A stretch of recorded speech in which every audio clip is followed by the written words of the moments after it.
Like this. Hit it. The Roger Report live morning show. Weekdays at 9 a.m. Say y'all, I was on Roger's panel a few times and I couldn't take it. The heat. I got out the kitchen. It was hot. I was sweating. I had to get out. He's Roger, and he's right. Check this out.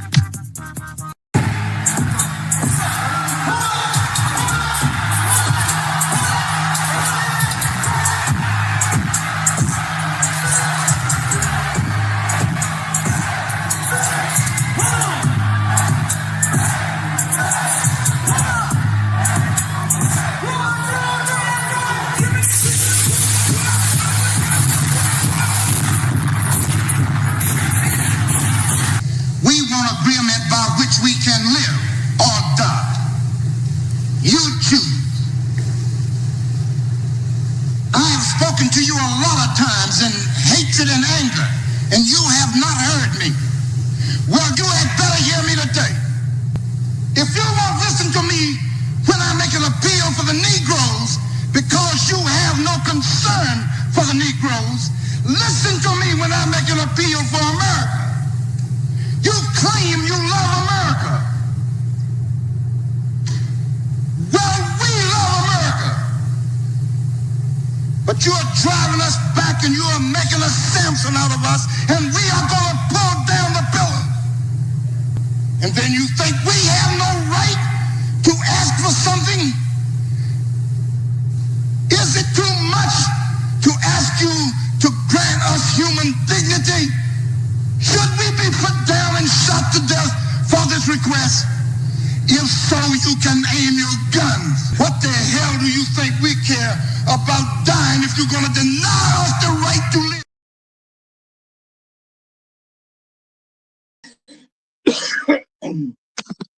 Good morning, folks, and welcome to another edition of the Roger Report Live, the best show on social media.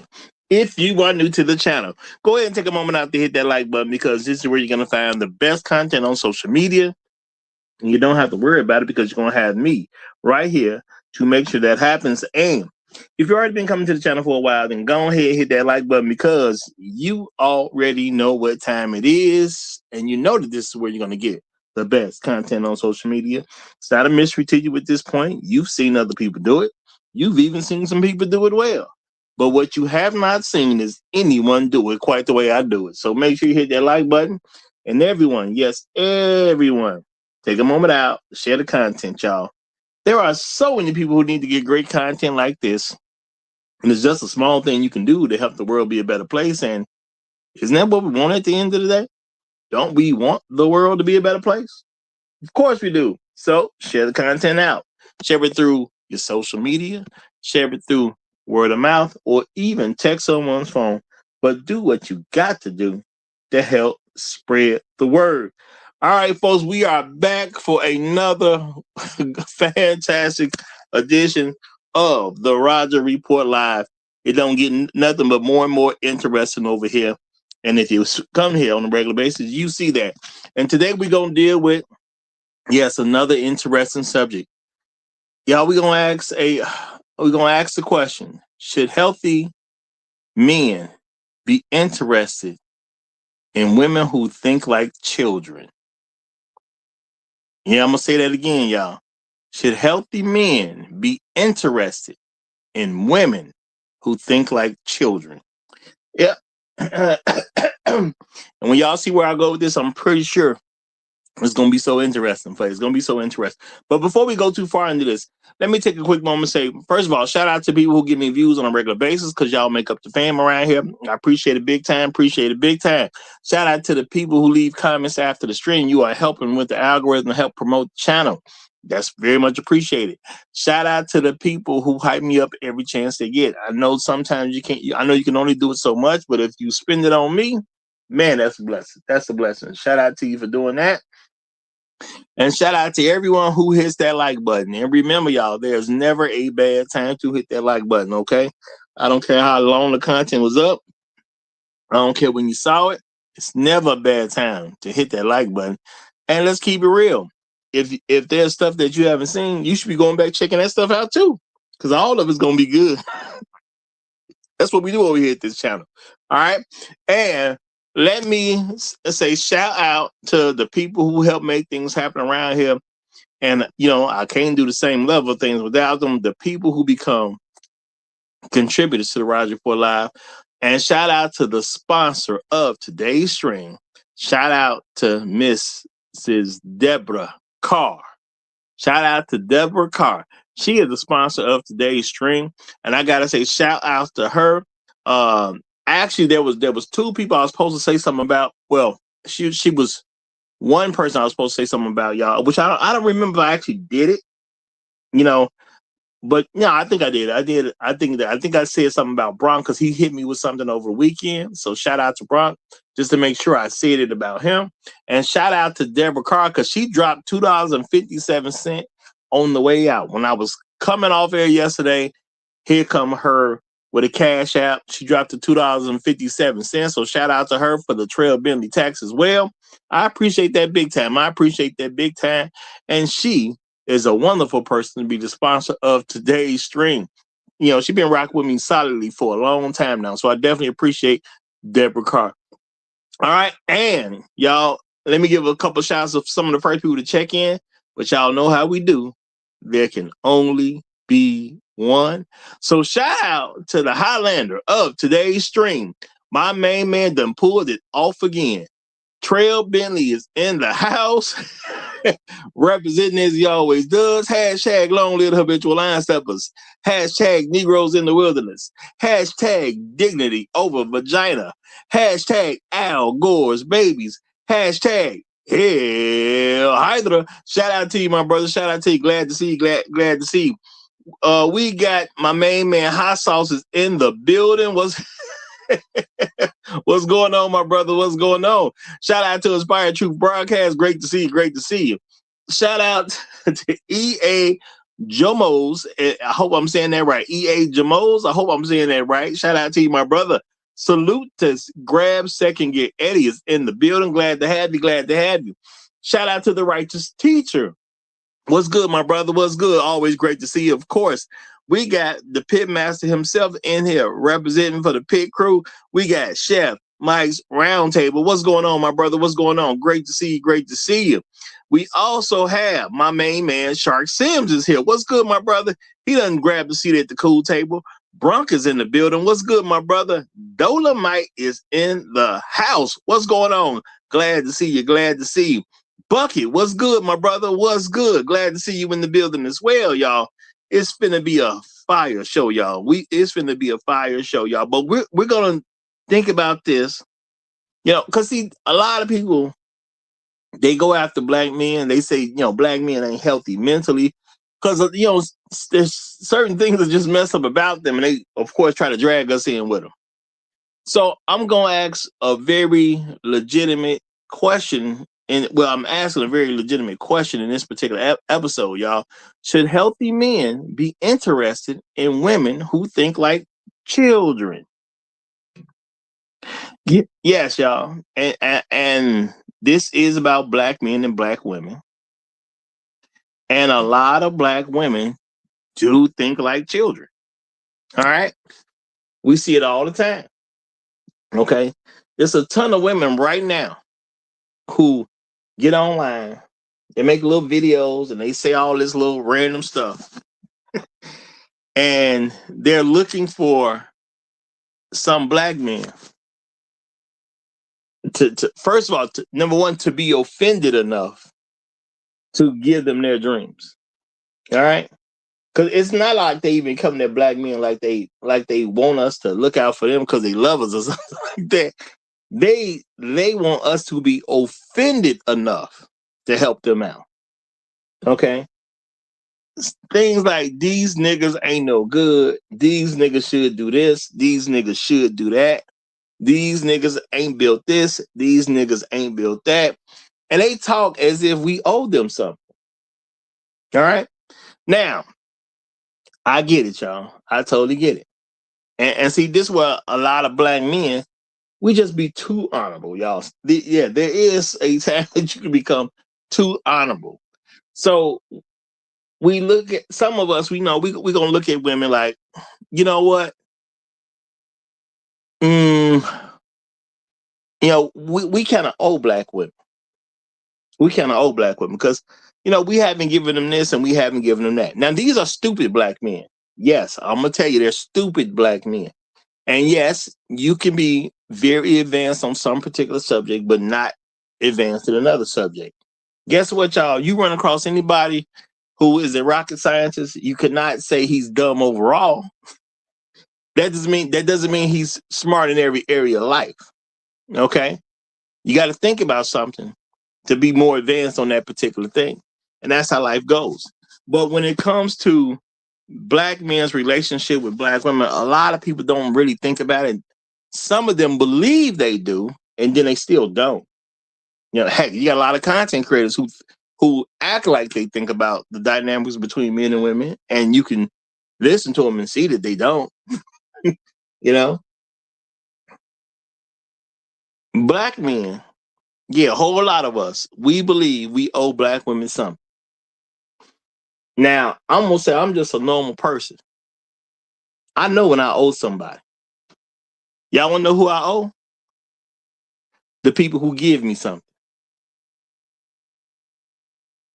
See, I know that just about mine, Bob, right there. Y'all know who I owe? The people who give me something. You got to give me something for me to owe you anything. Okay? If you don't give me something, how I owe you something? Now, I understand there's a lot of random black women out here, and they'll say, you black men, you owe us X, Y, and Z. Now, see, me, I talk to them.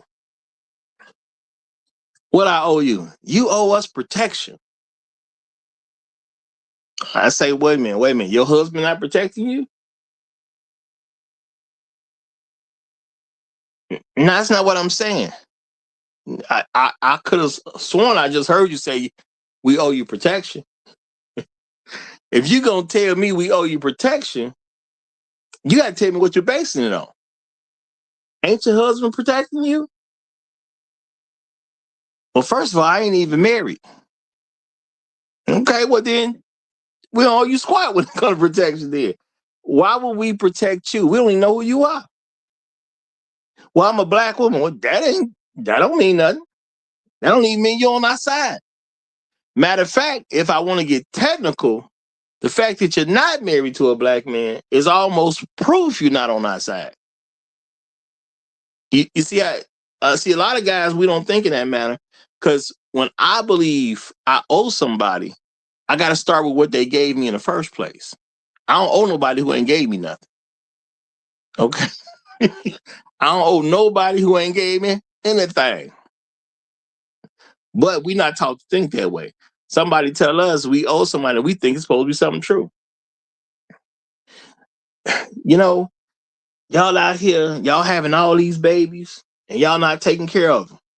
Who not taking care of them? You black men have all these babies and y'all don't take care of them. Well, I mean, we not in the 1500s. Ain't no woman had a baby she don't want. Okay, let's keep. No, we're gonna deal with that first. It's 2026. Ain't no woman having no baby she don't want in America. Now I can't tell you what they doing all over the world, but in America, ain't no woman having a baby she don't want. So how is black men having babies that they ain't taking care of unless there's a woman stopping him from being involved with taking care of his kid? Because ain't no woman had a baby she don't want. Well, you niggas don't want to do right by the women. All right, what you talking about? Because last time I checked, if a man gets a woman pregnant and she actually has that baby, in about 2 years, she gone anyway. No, excuse me, I'm not going to even say in about 2 years. By the time that baby becomes 2 years old, she ain't even in no relationship with that guy. She out of there. So you mean to tell me we supposed to feel bad because you had a baby with a man that you refused to be with? See, that don't make no sense to me. Now, I know it makes sense to some black men who've been conditioned on certain things, but I'm going to tell you the straight up truth. It don't make no sense to me to tell me that somehow men owe you something, and you're not even with the man that you got pregnant by. Clearly, you didn't want him involved. That's why you broke up with him. That don't mean I don't want him involved. I'm sorry. Do you have any proof that you did want him involved? What's your proof? When did you marry the guy? No, we wasn't married. Okay, so where's your proof that you wanted him involved? How do I even know the man know the child exists? How do I even know your baby came from a black man? It ain't like black women can't have babies with Al Gore and the baby still be black. And guess what? Information been steady coming out that black women having a whole lot of children by men that ain't black. I don't even know your child got a black daddy, number one. All right. So you might want to save some of this stuff. Okay, now. All right. Women say they got a lot of problems, y'all. You guys ain't built this, you guys ain't built that. Now, last time I checked, black men built a lot of stuff. Now, let's keep it real. A lot of times some white people will come, burn it down. They'll tear it down. They'll bomb it. They'll do all kinds of stuff, the things that black men built. And I don't see black women with any smoke for white men who literally tore down something that you could have had. And you seem to be just fine with it. So how can you love the guy that burnt your stuff down? They burnt down your inheritance. They burnt down your generational wealth. They bombed your inheritance. They bombed your generational wealth. They flooded your inheritance. They flooded your generational wealth. Yet you totally fine with them, but you think I owe you something? Yeah, see, that don't even make no sense. Because if you truly believe I owed it to you, you would be consistent in your belief. If white men can burn down stuff and owe you nothing, if white men can bomb stuff and owe you nothing, if white men can flood stuff and owe you nothing, then ain't nowhere in the world you finna convince me I owe you anything. Okay? Now, y'all may be saying, Roger, what the heck did this got to do with the topic? Well, let's think about it. Are these not the thoughts of children? Is this not how a child minds work? All right? You know, see, when you're an adult, you actually start thinking about the fact that the people who wronged you is the people that owe you. But a child would think that because you know that child, you're supposed to fix it. You know, it's just a natural thing. A child, you know, let's be real simple. Let's do real simple. Child got the child like playing with Legos. We'll give him some Legos. Child like playing with some Legos. The child has another child set his Legos on fire, melt them down, whatever the case is. He loses some Legos. You know, other child, it's a child. So, you know, children ain't going to take care of stuff the way adults will. So now we got one child who owned the Legos because they was given to that child by his parents. Another child ruins the Legos by either, you know, he might have lost some, might have put some on fire, melted them down, might have threw something over a fence. They can't get them back. So a child is going to look to their parents. Look, Daddy, Mike messed up my Lego set. Mike messed up my Lego set. Can you give me a new Lego set? Because a child gonna think Daddy supposed to fix it. A child ain't gonna figure out Mike is his parents supposed to actually fix it because Mike is the person that messed up the Lego set. But no. Children gonna look at Daddy.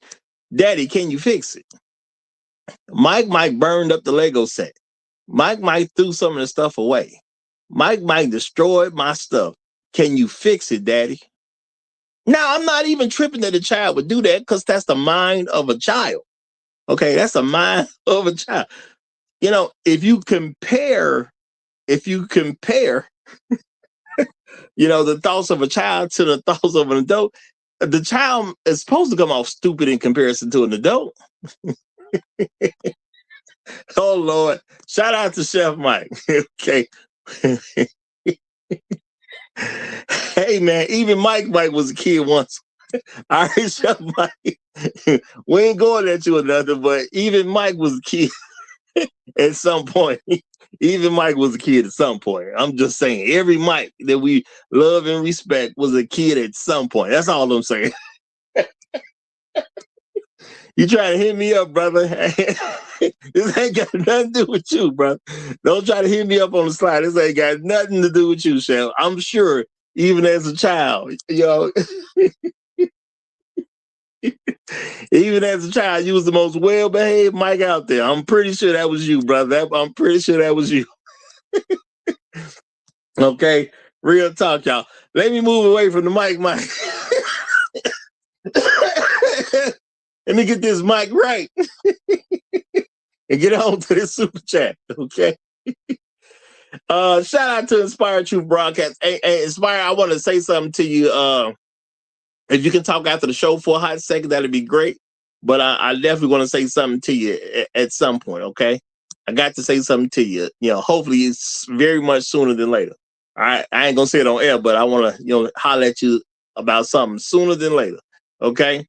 Shout out to Inspire Truth Broadcast. He says, people can have stupid beliefs without being stupid. Like believing they shouldn't hit the super chat and the like button. You know what? Inspire Truth Broadcast, you a genius. Obviously, you are a genius. And you know what? People can have very stupid thoughts without necessarily being stupid. You are absolutely right, my brother. You are absolutely right. Boy, see, I get geniuses that come to this channel. I don't care what y'all say. I get some geniuses that come to this channel. That's just real talk, okay? Shout out to Great Black Reese. He said, don't let Chef scare you off your narrative. I ain't gonna say I'm scared. I'm just gonna say I think my point was proven. That's all I'm saying. I ain't gonna say I'm scared though. But see, the point is, children have crazy thoughts. They're not the most well thought out stuff, but it makes sense to a child. Okay, a child thinks you owe them even though you had nothing to do with it. Okay, but because they're children, we accept some of this stuff for a time, and then we teach them a little bit as they get older. We teach them, now this is how it really works. Okay, you know, Bam Bam parents owe you something because they stole your. Bam Bam had your bike. Bam Bam couldn't get your bike back to you. All right, Bam Bam let the bike get away from him. So now Bam Bam parents owe you a bike. That's the way that works. Children don't get that stuff all the time, though. And that's okay. That's okay. We gonna work with the kids. We gonna work with them, you know. But that's how a lot of Black women think. Black women feel some type of way about their position in society from an individual standpoint and a collective standpoint. And who's supposed to fix it? A random Black man that they do not know. I'm a single mother, and someone's supposed to help me. Okay, and who's the person that's supposed to help you? See, the Black men of the community is supposed to do X, Y, and Z, so I would be okay. Shorty, you don't even belong to our community. Which one of us married you? I'm not married, but I'm a Black woman. You don't even belong to our community. You know what I'm saying? Just, you know, why don't you take those thoughts somewhere else and start you a community of single women, okay? And you know, I don't know where you're going to get the men from to help y'all in that community, but why don't you go somewhere where that's going to matter? Because you're not married, so you're not even a part of our community. It's that simple at the end of the day. See, as black men, y'all supposed to care about what's going on with us. Whether I care or not, you're not part of our community. I don't even know you. You could be married to a white man for all I know. Okay? Your kid could belong to a white man for all I know. And if y'all don't know about it, see, when black women show up with these kids and they can't tell you who the daddy is, we just gonna throw that as that's Al Gore's baby. Okay? You got Al Gore's baby trying to tell me, a black man, what I need to do for Al Gore's baby. Okay? All right. Now I know somebody may say, "Well, I mean, how you know it's Al Gore's baby?" No, put your thinking cap on, y'all. Until she can prove otherwise, that's just automatically Al Gore's baby. All right. I don't even know that kid got a black dad. You can have a dark-skinned kid who come from a black woman who had a baby with a white man. Okay, that guy could have been Hispanic for all I know. That guy could have been Indian for all I know. I don't know where that baby came from. Show me your husband. Where your husband that you had your baby with? Because if you ain't got no husband to talk about, I don't know where that baby came from. That's just real talk. I don't. Now, what do we know about black women? They will have children and lie to men about the child being theirs. We know that 100% for sure. That I know. All right. So if you can't show me a husband, why don't you keep that to yourself? Because those are childlike thoughts. Okay? Those are childlike thoughts. And I need you to be an adult. So now, this is the thing, y'all. Black women have a lot of things about them that show they think like children. But they want us as black men to take them seriously like an adult. Now, people talk about black men's mental health. Okay. But, I know they be just BSing around about the stuff. But let's think about mental health, in a correct way. If I'm mentally healthy as a man, how interested am I supposed to be in a woman that thinks like a child? You got women who say, I want to go out and make my own money. All right. I want to work a job. I want to make my own money. And a man is supposed to take care of me. All right. And not only is he supposed to take care of me, while I go out into society to work for some other guy so he can make money off his own efforts and my efforts, I want my man to compete with the other guy who's making money off his efforts and other people's efforts, including that woman herself. And she wants you to beat the guy who making money off his efforts, your woman's efforts as well. And she wants you to beat that guy when it comes to being productive. She wants you to beat him. She aligns herself with his efforts and then tell you she needs you to beat the guy whose efforts she's aligned herself with. If y'all not understanding, which I believe you do, she want to go work for another man and tell you you got to outproduce him and me. Yeah, that's what you're supposed to do, because I'm a woman and you owe me. Okay, well, all right, look, you want me to compete against that guy. All right, well, look, you're going to have to turn your money over to me when you get paid so I can create a system that's going to allow us to compete with that guy. Well, no. I'm not saying all that. I'm not saying you supposed to use my money to compete with him. You supposed to use your own money to compete with him. And while you're using your own money to compete with him, you also got to use your own money to take care of yourself and take care of me.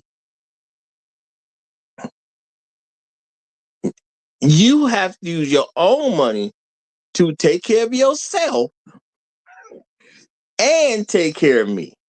Plus, you got to also build a system that's going to compete with his.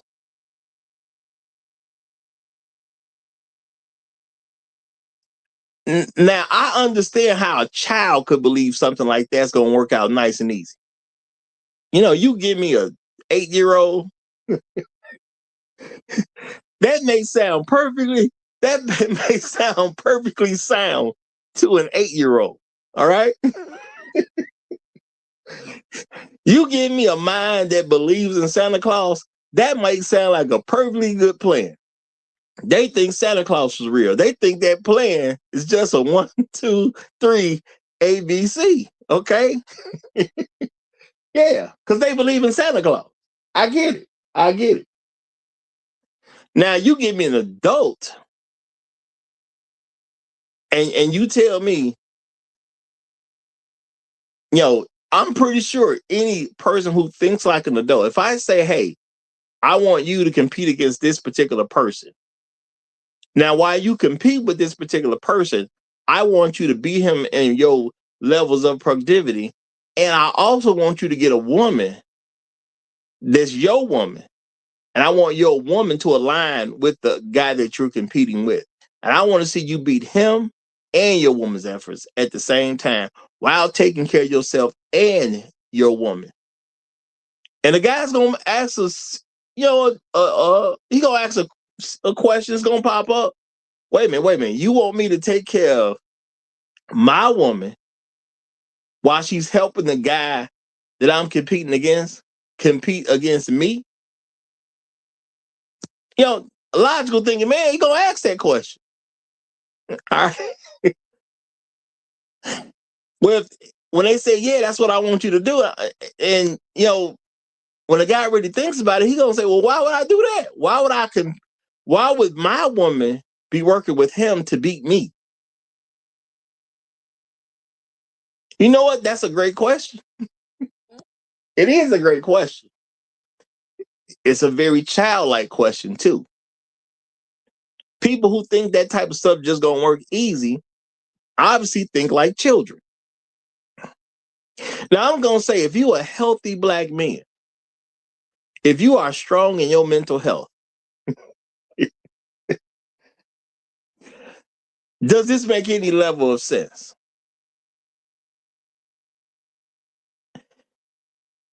And I gotta ask, as a man, do you believe in stuff like this? I mean, if you think about it from a healthy perspective, does this type of stuff make sense? Women will tell you, I want to save. Well, they won't tell you, they'll do it behind your back for the most part. But this is things that they believe in. They believe they can get married to a man. They can also take money out of that marriage and put that money to the side. So in case they get a divorce, she will already have, you know, some people have famously called it mad money. They made a movie with a title like that. I don't know if the movie was exactly about that, but I know people have called it mad money. Some people say it's about storing money away for a rainy day. Some people just say straight up, it's a divorce fund. Okay, in case we get a divorce, I got to make sure I'm good. And, you know, so she'll put money to the side. She's removing money from the marriage to put it to the side in case they get a divorce.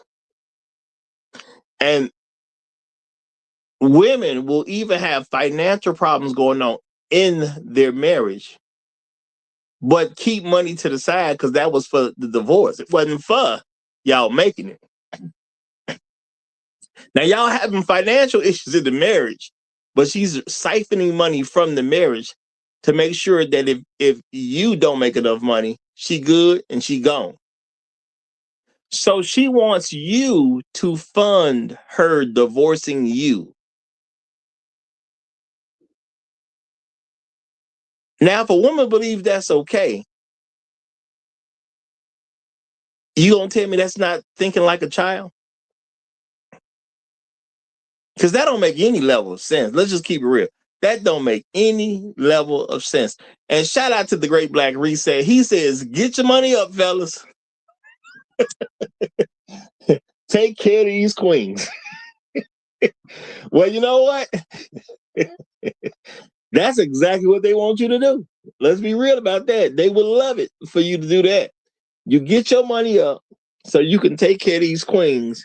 Heck, you might even want to marry these queens.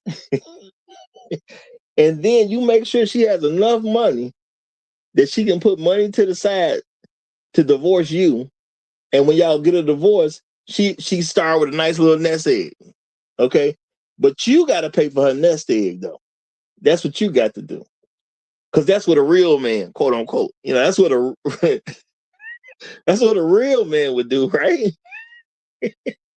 A real man would make sure his woman got enough money that she can literally put money away to divorce him. What kind of man wouldn't pay for his wife to divorce him? What kind of man wouldn't do that? Okay? I don't know what y'all got going on, but I'm just saying, man, what kind of man wouldn't pay for his wife to divorce him?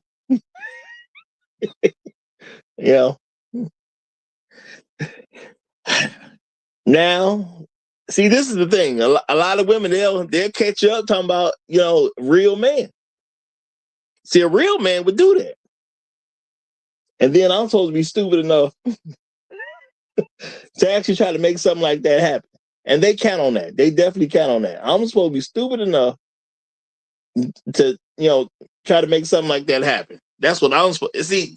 And I get it. They think I'm supposed to be that stupid because they think like a child. All right? They think like a child.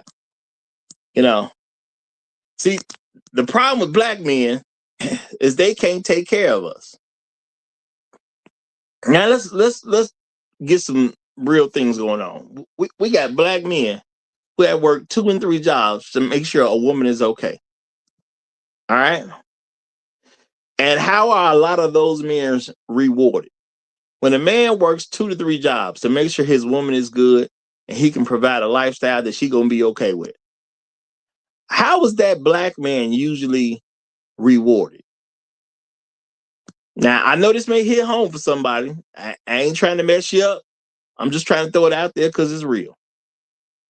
Black man, you work 2 or 3 jobs so you can make sure your wife is okay. She can have us spending money. She can move about the world as she wants to. She can be okay. Because if she can't stun on her friends, it's your fault. All right? And that's what it's about. If she can't stun on her friends, it's your fault. So there have been plenty of men who've allowed a woman to live with him. They even went to the point of getting married sometimes. Sometimes they haven't got married, but some of them even get to the point of getting married. Okay? And what's the reward for you working 2 to 3 jobs to make sure your woman is okay? The reward, shout out to Jerome Payne. He said his reward is sexless marriage and empty wallet. That's interesting. Not where I was going, but I can't say you're wrong. Because that makes up the reward too. Okay. The reward will usually involve a man that won't go to work for her. He gets to sleep with her. That's usually how the reward is. Let's be realistic about this, y'all. Women will say things to men like, "You always at work." Women have literally used work as a reason that she feels justified in having sex with another man. She's supposed to be committed to you. She told you she wanted XYZ type of lifestyle. You said, "Okay, baby, if that's what you really want, I'll make it happen for you." So now you pick up extra shifts. You put in overtime to make sure she okay. You might get a whole separate job to make sure she okay. Okay, you might get a part-time job. It's men out there that done got full-time jobs. Why? Just to make sure his woman can feel okay about the money that she's able to spend and she can, quote unquote, stun on her friend the way she wants to. And she will use that very job against you and say, "Well, I had to start sleeping with somebody else because you never here." Because you are so busy at work providing for me, I needed to take dick from another man. And sometimes the men would flat out address women. Wait a minute. So I got a job to make sure you're better off because that's what you say you wanted. And you telling me the reason you having sex with somebody else is because I was at work? And she'll just say, yeah. That's it. What you want me to do? You always gone. Now, this is stuff you can find on social media. You know, it's stuff that you can find if you look at certain court cases. You start looking at, you know, some shows that show people getting divorced and why they got divorced. Women would literally say, work, you going to work is the reason she got the divorce. You know, she took the fact that you went to work and used it as a weapon against you. He went to work to make money so I can live a more comfortable lifestyle. So therefore I had to sleep with another man. And she would tell you to your face, you always gone. And you sitting there looking like, I wouldn't be working all these hours if it wasn't for you talking about we got to have X, Y, and Z coming in the house so you could be okay. Because let's be realistic about this, y'all. When it comes to a man, the average man is good in a studio apartment. Let's be real about this, y'all. Now, I'm not saying a man can't get more comfortable because he get used to living in something else that's a little bigger, a little more lavish. But let's be realistic. The average man would be good in a studio apartment. And before somebody say too quick, oh no, that ain't right. No. Let's do some real thinking about this. A studio apartment, what they got? There's usually like a kitchen, this kitchen area. You know, you got a sink in there and all that. You know, you got you got these things so you can function as with a kitchen area, and you got a bathroom, and it's just one room. You got your bathroom, you got your kitchen area, and basically it's just one room. Ain't no separate bedroom, no separate living room, and all that. But for a man, what else he need? Let's be realistic, y'all. For a man, what else do he really need? Why do we as men buy 2, 3, 4, 5, 6 bedroom homes? We do that for families. Let's be realistic. If you was just a single man, you don't need all that. You do that in preparation for a family. Now, a woman would tell you the reason I refuse to be faithful to you is because you went out and you did exactly what I wanted you to do. You went out there to earn more money so I can spend more money. You went out there and gave me time to think about myself and only myself because you was at work all the time. You know, amazing part is there have been women who've been caught up doing stuff like this, and they have literally been with professional athletes. Athlete gone out of town to play some game in another city. She got a guy creeping over to put some work in on her because the professional athlete is out of town. You know, you might have a professional athlete got a big game coming up. So he said, you know what? We can't have no sex for the next 2 weeks. I'm playing in the Super Bowl. As an example. I'm throwing that as an example. You know, no sex for the next 2 weeks. We got the Super Bowl coming up. Okay, he might get it in after that last victory. But after that, no sex after the Super Bowl. See, when you ask a woman to sacrifice, and she believes she's not supposed to sacrifice, but she's supposed to get every benefit that goes along with being your woman. Is this thinking like a woman or thinking like a child? Now, I'm going to say, as a healthy black man, Should I be interested in women that think like children? See, a lot of people say something wrong with black men. Now, when I look at things, I say a whole lot is getting right with black men. I'm not saying we there yet as a collective. I ain't saying we there yet. But I do see some improvement. Okay? I do see some improvement. All right? When I look at you and I see you acting as a child, yeah, you may be grown. You may have some children of your own. But when you think like a child, why do you think I'm supposed to hold interest in you? Yeah, you may have looked good to me and I came to holler at you. You tell me stuff that don't make no sense at all. But you believe I'm supposed to stay interested.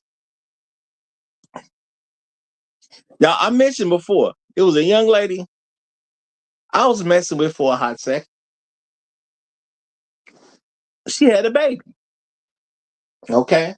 And I told y'all, I wasn't thinking that much of single mothers and stuff at the time. You know, so this lady had a baby, right? I ain't think nothing of it.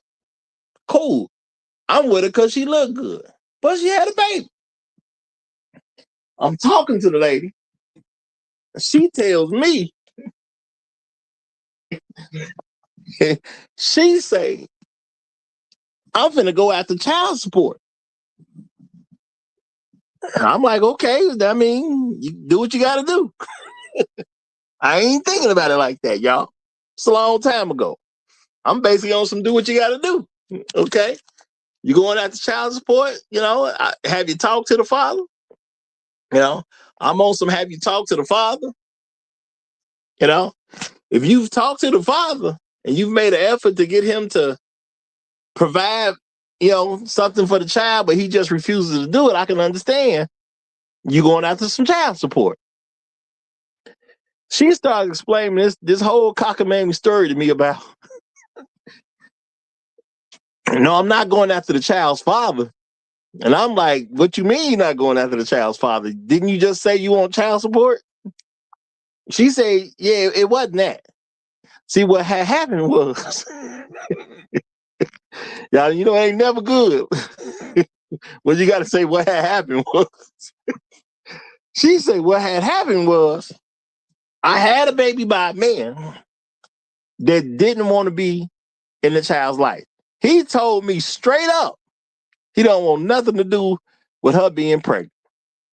Okay? Now, I don't know what his reasons are. Could have just been they was young. That's on them. But he told her, according to what she told me, she say he told her straight up he don't want to have no baby right now. All right? And I can understand that if he's a young guy, you know, and he a young guy and he don't you know, he don't feel like he got money to be taking care of no kid. I get it. I get it. I'm not saying it's true. I'm just saying I would get it. You can always afford the child. But he may not have thought about that at that particular time. Okay, cool. He don't think he can take care of no child possibly, so he don't want no child. But he tells us straight up he don't want no child, according to her story. According to her story. He done said it multiple times he do not want a kid. She decides she gonna have a kid anyway. All right. I mean, you can't control what the woman gonna do. If she want to have that baby, she gonna have that baby. But she says she don't bother him because he said straight up that he want to be in the child's life, that he don't want to take care of the child. So she's not going after child support from him. I say, well, who you going after child support from then? If it ain't him, wait a minute, you know the guy, you know where he at, but you're not going after him for child support. I say this ain't making a lot of sense. Well, who are you going after child support from? Make it make sense for me. She say she had another man who was interested in her. Now, of course, this happened before I came along. She had another man that was interested in her. I mean, she did look good. Now, I give her that. You know, she definitely looked good. So she had a man that was interested in her, and this dummy, you know, no disrespect to that man, but I got to say it like this. This dummy that messed around maybe he fell in love quick or something like that. They was talking about getting married, but it was like super quick. Now I'm not against people getting married quick. I'm not against, as long as you're committed to each other, it's gonna work. So I ain't even trip about it. But according to her story, now this is what she telling me, y'all. It's cockamamie, this stuff. She telling this to me. She say some dude want to marry her, and this mug signed the birth certificate, making him the legal father. All right. Now something happens to them where they did break up. All right. Now he done signed the birth certificate because he want to marry her. Now he cuts his loss and say, I'm out of here. You know what I'm saying? He want to leave. And, you know, think about it in hindsight, you can see more than what maybe somebody could see at the time. Because this still a young baby at the time. This baby is not 2 years old. I don't remember how old the baby was, but this baby is not 2. This baby is definitely not 2. I can't even say the baby was 1. I don't even remember, but this baby definitely not 2. Okay, so he done signed the birth certificate. He's the legal father of the child. And she say she want to go after child support from him. I say, well, don't that just beat all? Okay, cool. Okay, it is what it is. So now you've now gave me enough information to say you crazy. Okay, this lady crazy. All right. Now I wasn't thinking about it at the time, but this is a childlike mind. I'm talking to a woman with a childlike mind. All right. Now, in my mind, I just register her as crazy. Okay. Because not only did you tell me this cockamamie stuff, this child ain't even 2 years old. Now, she says this stuff to me. So I break up with her and she act like it's a surprise. You know, this is supposed to be some level of a surprise. No, you telling me about your life. This how you move in life. This how you move. Okay. You done had a baby by one man. Okay. You got another man to sign the birth certificate talking about he gonna marry you. Now I don't know how you presented yourself to him, but I guess you did it well. Now I'm sitting there, you know, and keep in mind, y'all, ain't nobody talking to me about messing with no single mothers or not. This ain't even a concept in my mind about not messing with single mothers. This is just an attractive woman, and I'm giving this woman a chance. This has nothing. I ain't even thinking about she is a single mother. I don't want to talk to her. No, them thoughts ain't even came up.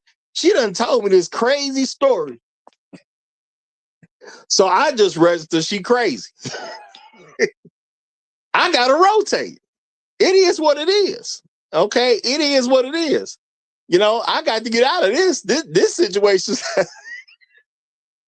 This starting to sound dangerous. Okay, I can't get her pregnant.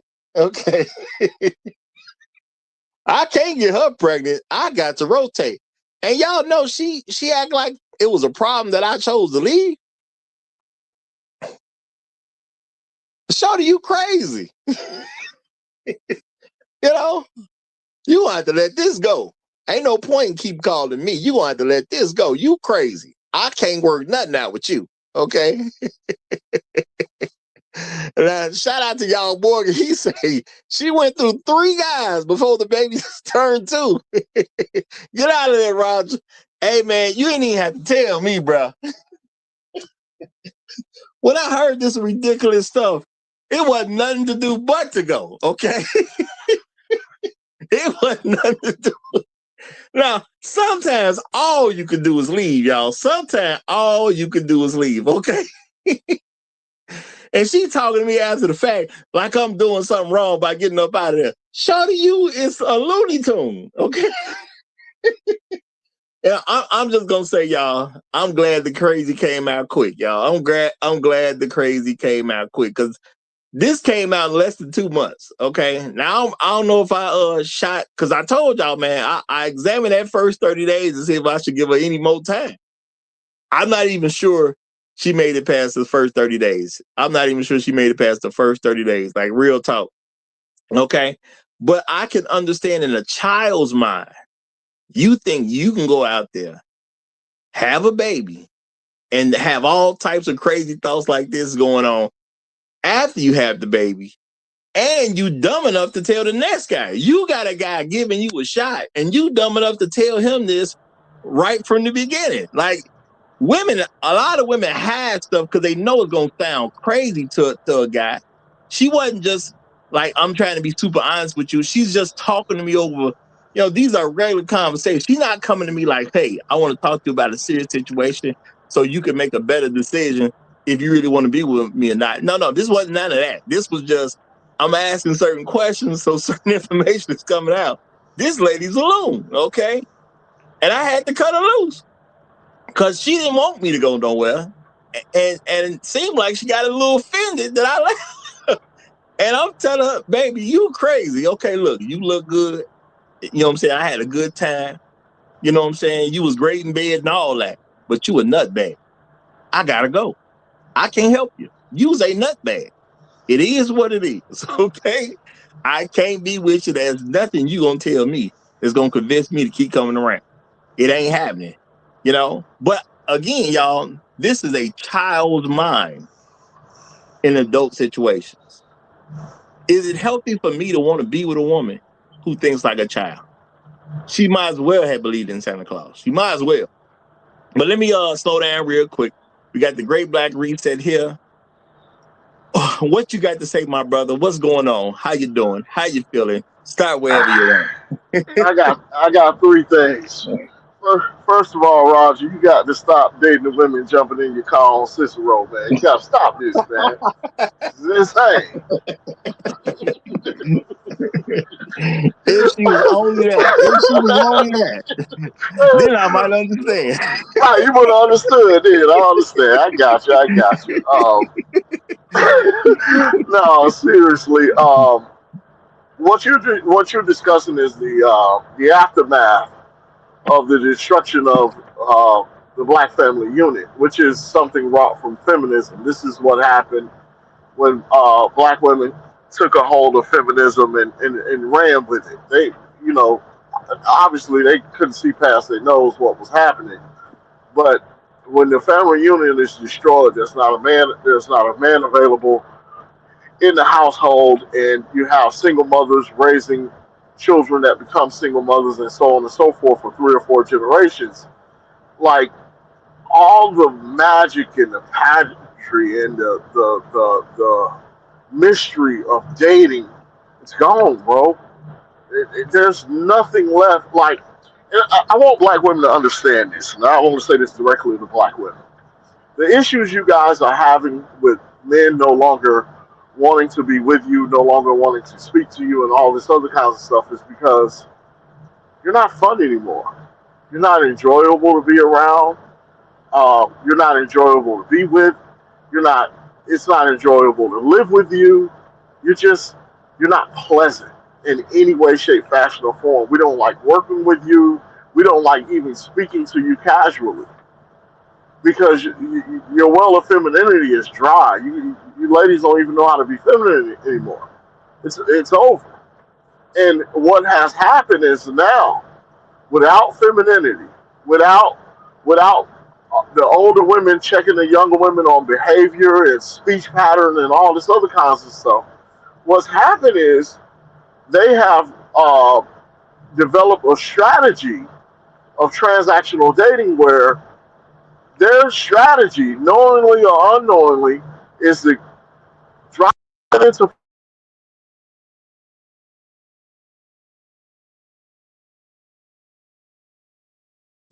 And I think we lost him. Did we lose you?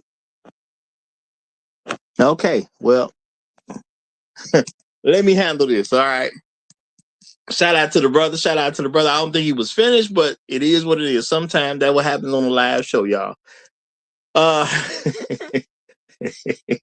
Y'all see me put it on the screen. So shout out to Ivan. He said it sounds like she's selling wood nickels and fool's gold. And I said in response, she sounds like she buys wood nickels. That's what I believe. I don't think she could sell wood nickels, but I do think she buy some. And that's real talk, okay? I think she would buy some. Because she thinks in this childlike manner that it just don't make no sense at the end of the day. It just don't make no sense, But it is what it is. I can't be Uh, with you. Go ahead, Great Black Reset. You got I, cut off. Go I, ahead, my brother. yeah, I apologize. Call knocked me off. But yeah, the strategy now is to attach yourself to a man or several men, drive the main man into poverty, and move on to the next man. And generally speaking, these women have multiple men in their lives. The man that they live with or married to, this man has the least sexual access to them. This is what we got. This is what we're dealing with. I'll land my plane there, man. You got Tunnel Runner in the building as well. So Tunnel Runner, what's to it, my brother? You got it. Yeah, Roger, we got women out here who think that at 40 years old, they're going to get married and have a big family. At the age of 40, now is that math don't be adding up. They think they can have a big family at the age of 40. Find a husband and have a big family at the age of 40. Okay. You know what? Let me ask you this. If you were talking to a 7-year-old and you said to that 7-year-old that your mommy's 40 years old, or no, matter of fact, I ain't gonna even do that. You tell them about your wife, okay? Got nothing to do with the child. This is not her child. But you say to a 7-year-old, okay, my wife is 40 years old. She's about to have a bunch of kids. Matter of fact, she's gonna have 7 kids. I'm about to go have 7 kids with her. Is a 7-year-old gonna believe that? No. Well, hold on. I think you're wrong. I'm saying to you, let me make sure I get this clear. I'm saying to you, if you tell a 7-year-old that you have a 40-year-old wife and y'all about to go have 7 kids, is a 7-year-old gonna believe you? Yes. Yeah, maybe. Yeah, you're right. Yeah, 7-year-old probably would. They don't have no idea what's going on. Now, I would not doubt for a moment that a 7-year-old would believe. I wouldn't doubt that for a moment because they 7. Why would they believe? If I told a 7-year-old I'm finna take a 50-year-old woman and have 7 babies with, a 7-year-old gonna believe me. They 7. Now, Yeah. are there 40-year-olds right now who believe they're gonna have a bunch of kids if they find the right man? Yeah, they're running Yes. around Atlanta. They're running around Atlanta right now. Great Black Reset just said yes. Tunnel Runner getting extra specific. I know where they at. They right over here, boss. Oh, okay. All I right. can put some directions. I can give you some directions. Now, shout out to Lady Flo, right? Shout out to Lady Flo, y'all. This is proof women think like children. She says there's no such thing as a healthy black man. Now, is that a child's thought? Because if you tell a child there's no such thing as a healthy black man, a child would believe you. You tell that to a 6-year-old, they'll believe. Because children don't understand why somebody would be lying to them in the first place. And a lot of them don't truly understand the concept of a lie until they're a little bit older.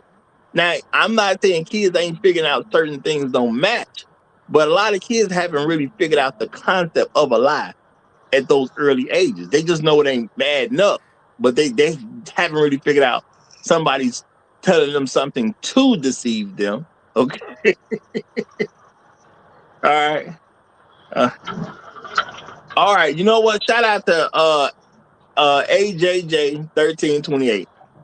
He said she had a question mark after her comment, Roger.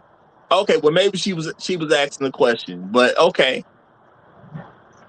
Okay, maybe she was asking What a was her question, comment but again? What was the question?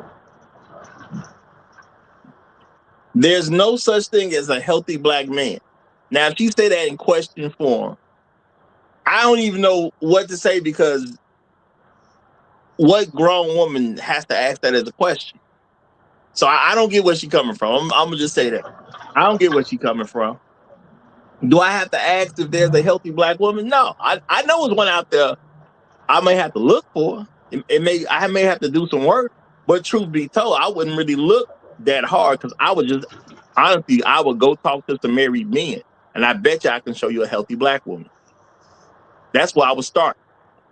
You go talk to a married man. See, I understand we look at things sometime in an off way, or we try to solve a problem.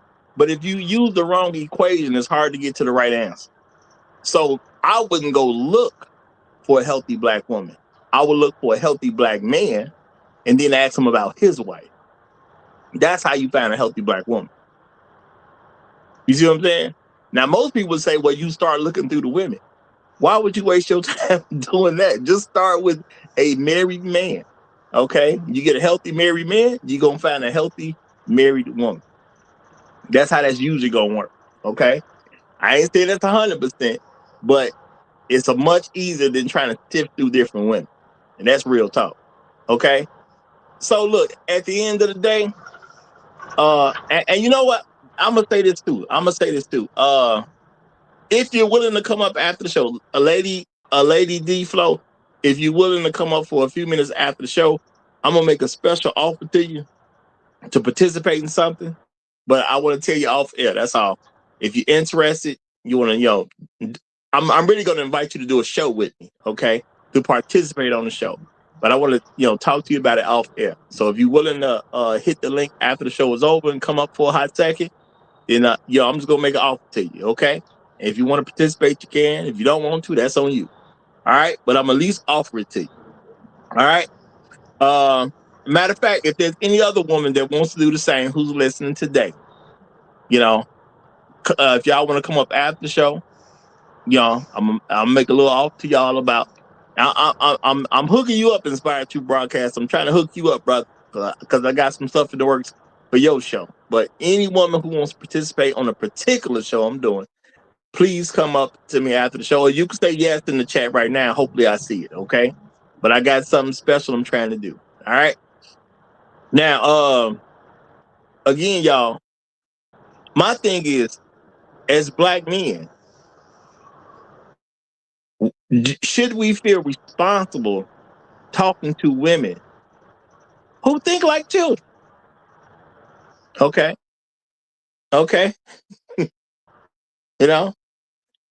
I don't think it's a smart thing to do to give a whole lot of time to women who think like a child. Even back in the day, before I really knew that black women was kind of generally messed up, I didn't even know it. You know what I'm saying? To me, I'm just talking to one woman who happens to be crazy. She telling me this. Go ahead, Great Black Reset.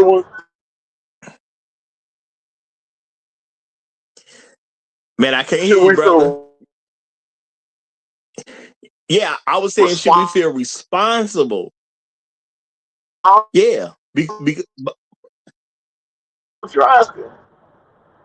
Yeah, should we feel responsible for these women who think in these crazy manners?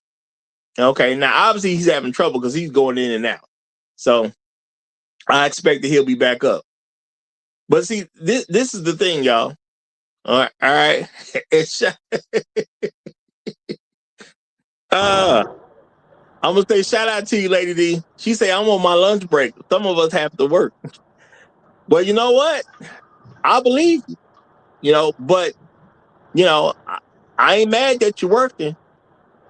But I would say if you want to get out of working, start working with your husband. That's what I'm gonna say. If you want to get out of working, and like for real, not just for the moment, start working with your husband, and you might not have to worry about that so much. Okay, but that doesn't mean I want to make an offer to you. Okay. Can you hear me? Yeah, I hear you, brother. I hear you now. Okay. We had a 30-second delay before I popped out. Okay. And you were asking a question, I believe. Yeah, I was asking, are you asking, should we feel responsible for for these immature women. Well, yeah. I'm bringing. Well, I wasn't asking as if we should. My thing is, well, yeah. I think that's what I probably did say that. Yeah, it's like, should we feel responsible for these women? Because I think that's the question black men need to directly, truly think about. Should you even feel responsible for these women? Uh, I don't think we should be responsible for them, but it's up to each man to take on the responsibility of one if he so chooses, because they're truly not going to mature until they get married and come to their understanding of what it means to be a wife and a mother in a proper setting. That's why we got so many immature women, is because they're growing up without fathers. They're growing up without a man in the home to show them how to communicate with us, how to live in, around, and among us. So they come out from underneath these matriarchal households with these immature thought processes about what kind of demands they can make of us. It comes from immaturity. And see, I'm gonna say, as a man, it's only so much nonsense I'm gonna prepare to deal with. you know, Agreed. only Agreed. so much I can handle. A woman told me the story about her, and she don't want to go after the guy she had a baby with, but she want to go after the other guy because he signed the birth certificate. And let me just throw this out there right now, y'all, just because I bring it up. Y'all don't sign no birth certificate if it ain't your kid. Do not sign a birth certificate. All right, you ain't got. If I don't care if you think y'all are getting married, get down the aisle first. Well, it'll be her going down the aisle, but have have her go down the aisle first if you're gonna adopt the children. Okay, I'm not gonna say don't adopt the woman you married. Her children, if that's what you want to do, that's up to you. But go down, make sure that the marriage actually happened first. Okay, don't sign nobody's. That ain't your kid, man. Don't sign that birth certificate unless y'all are married and going through some type of adoption process. That's it, man. Real talk. Hey, Just so Roger, that's out the Roger, way. Go ahead, brother. Roger. There are some foreign women that are married to black men that know they are healthy black men in this world. There are some foreign women that know. They don't have no question mark. They know there's some healthy black men out there. They will testify. And that's a beautiful thing. And you know what? I'm saying we as black men, we need to know we healthy too. Because real talk, if we buy into a lot of nonsense that's told to us, are we healthy men? I mean, there's a lot of people who say a real man would XYZ, and they say a lot of dumb stuff behind a real man would. You know, I'm pretty sure a lot of y'all have heard a lot of dumb stuff behind a real man would. A real man would make sure I don't have to work. Not only would a real man make sure I have to work, he will make sure I own property that's not in his name. Yeah. Craziness. Uh, Now, what kind of person thinks that somebody else buys property and will generally put it in somebody else's name? Who thinks like that? Because that sounds like Somebody, a child's mind.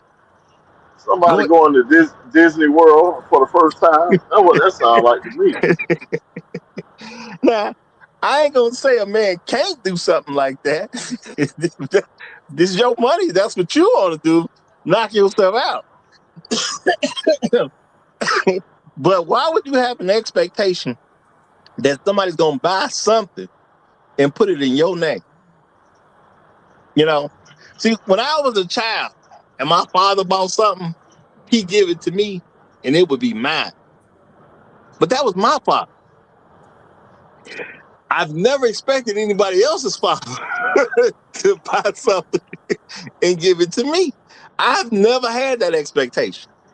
Okay, I ain't never had that expectation, y'all. Some other guys going.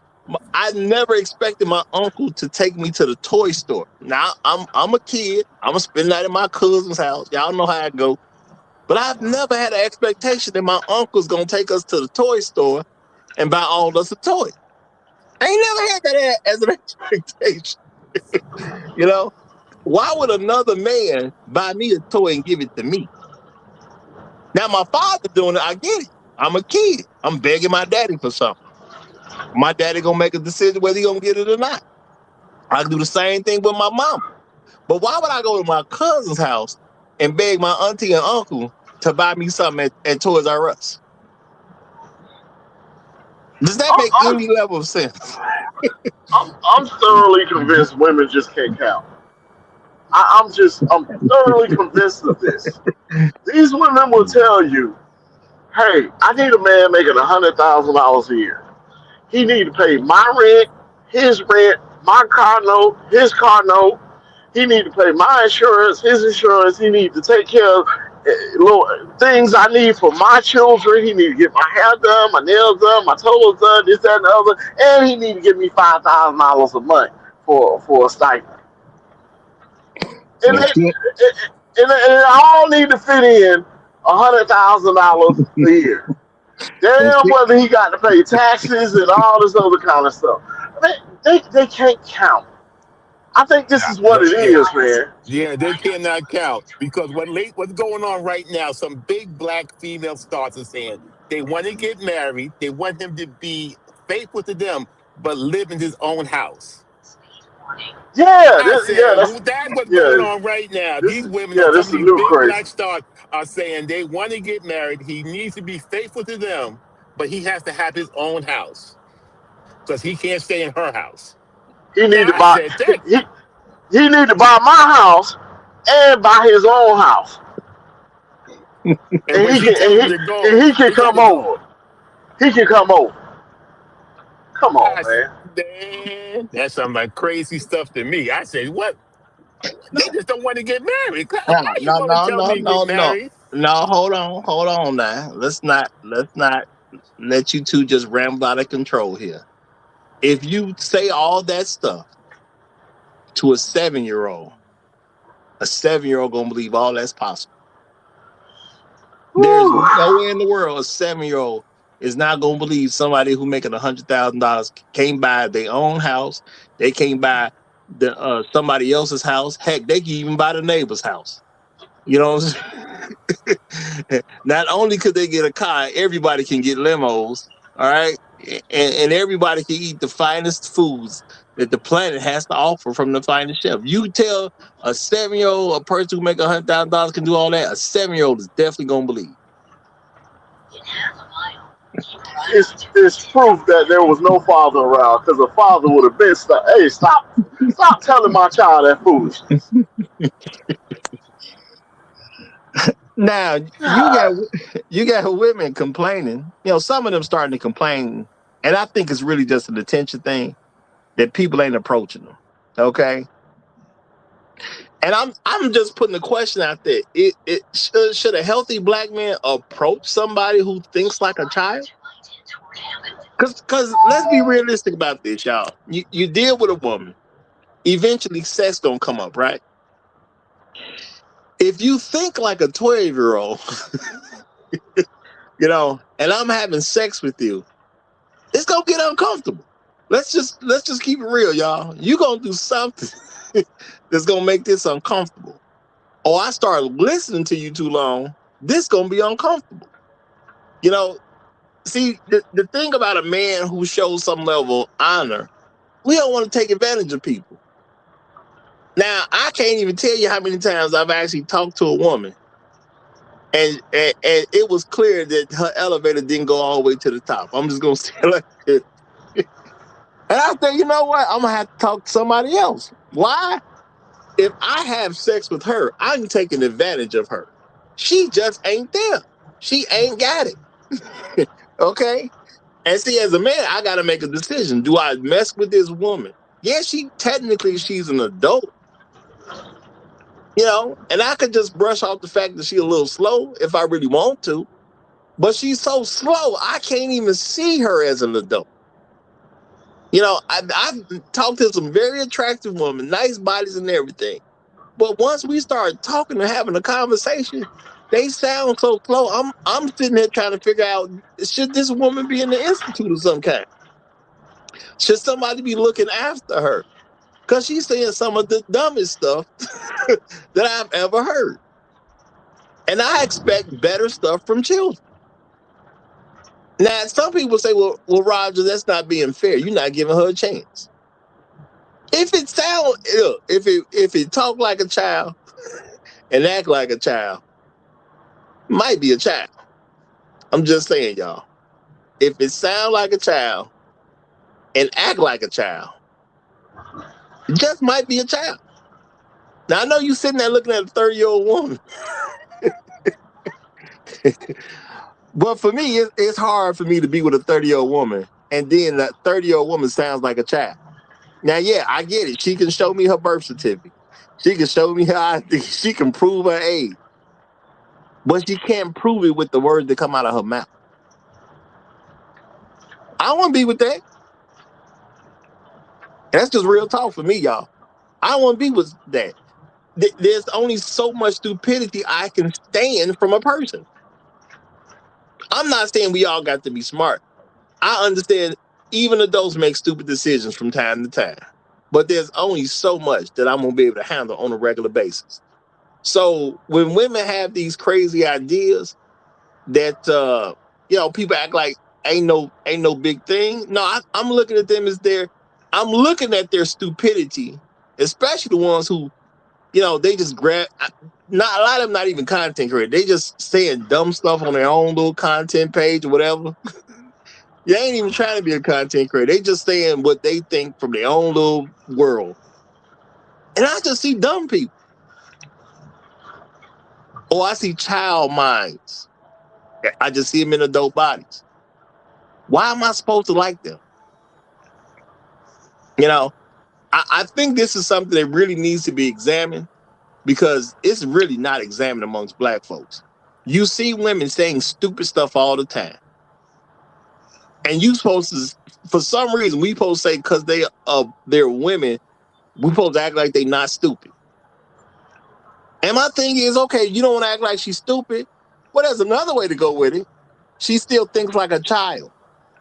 If you believe in Santa Claus, I definitely understand you believing that as a man, I should buy you your own house. Because you believe in Santa Claus. You're 22 years old and you think I should buy you a house. You're 30 years old, you think I should buy you a house. You're 40 years old, you think I should buy you a house. And I shouldn't live there. Well, if you believe in Santa Claus, I understand. Because that's a child's like mine. Why would you think I would ever buy you a house? Now, I'm going to say this, y'all. From a real world perspective, I don't care how much money I come up with. Why would I buy a woman a house? I wouldn't buy my mama a house. Now, I might buy a house that I'll let my mama live in. But why would I buy her a house? What sense does that make? And hey, if you a celebrity and you done made it to the NFL or NBA or you an actor or whatever, I don't care what your situation. I ain't saying this to offend you. I'm just saying to keep it real. I would never buy my mama a house. I could buy a house that my mama could live in, but that's my house. She can live in it all day long. That's mine. I would never buy my mama a house. For what? My mama's not my wife. Now, somebody may say, well, Roger, would you buy your wife a house? No. Why would I buy my wife a house? If we're married and we get more properties, she can get her name on the property that we're buying as a couple. But to buy her a home where my name's not even, no. Why would I ever buy a woman a house? Am I going to, Roger, would you buy your daughter a house? For what? For what? My daughter needs to become an adult and learn how to manage stuff on her own. Okay? It's just that simple. Now, I don't care how rich I get. Now if she's married to somebody, then maybe I buy her a house. But why would I get my daughter a house for herself, knowing that a woman with a house who is single is probably never gonna get a good guy to marry her? That don't make sense. Now I know that some people don't really think about, but it is reality. How many women have a home that they got before they got married and then married a decent man? You tell me, because I don't see them. I'm gonna just tell you that straight up. I don't see them.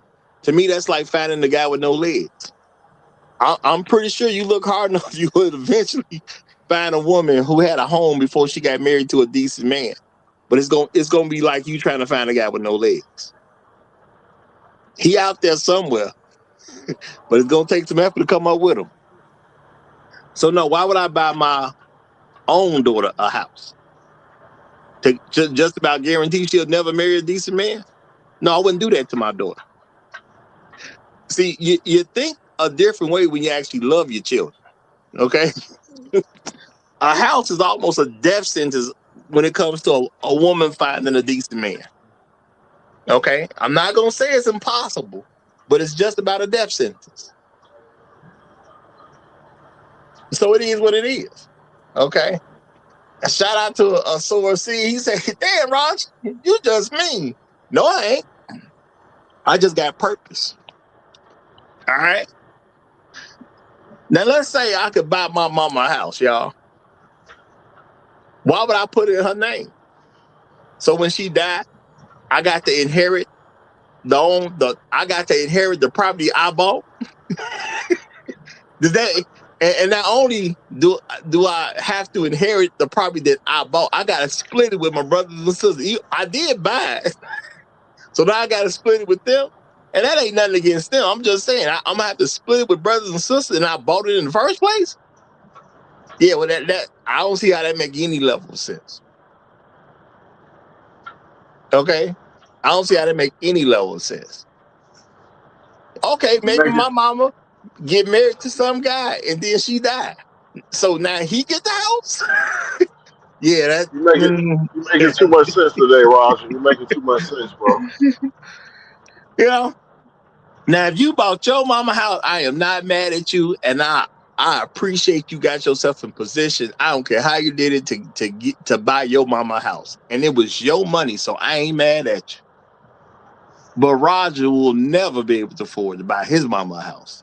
I don't care. If you see Roger win the lottery and it's for $1 billion, I guarantee you I can't afford to buy my mama a house. The only way I'm gonna buy my mama a house, God himself would have to tell me that. Now, if he say buy her a house, I'll buy her a house. But if you can't come at me with God saying it, you might as well stop asking. Because no, she can live in a house. And guess what, y'all? She can pick the house and the whole thing. She can put whatever she want in that boy. I don't even care. But that house gonna be in my name. It's that simple at the end of the day. So no, I'm never buying a woman a house. I don't see the sense in it. If I get it for my daughter, I just about condemn my daughter to never being married. If I get it for my wife, I'm basically saying that we ain't together. If I get it for my mama, that house can slip into other people's fingers, and I ain't buying it for them. Now I will buy a house so my mama could enjoy if I'm that rich. I ain't saying I'm that rich, but if I was that rich, yeah, she can pick the house and live in the house, but that house is gonna be in my name. I guarantee you. I don't care what that house is. It's gonna be in my name. And I'm gonna make sure that house just turns into another asset for me once she passes. Is that somebody now she married to somebody or something like that? I wouldn't kick the guy out. But when it eventually becomes empty again, yeah, that's just gonna be an asset at that point. We gonna rent that thing out. Okay, that's all that's gonna happen.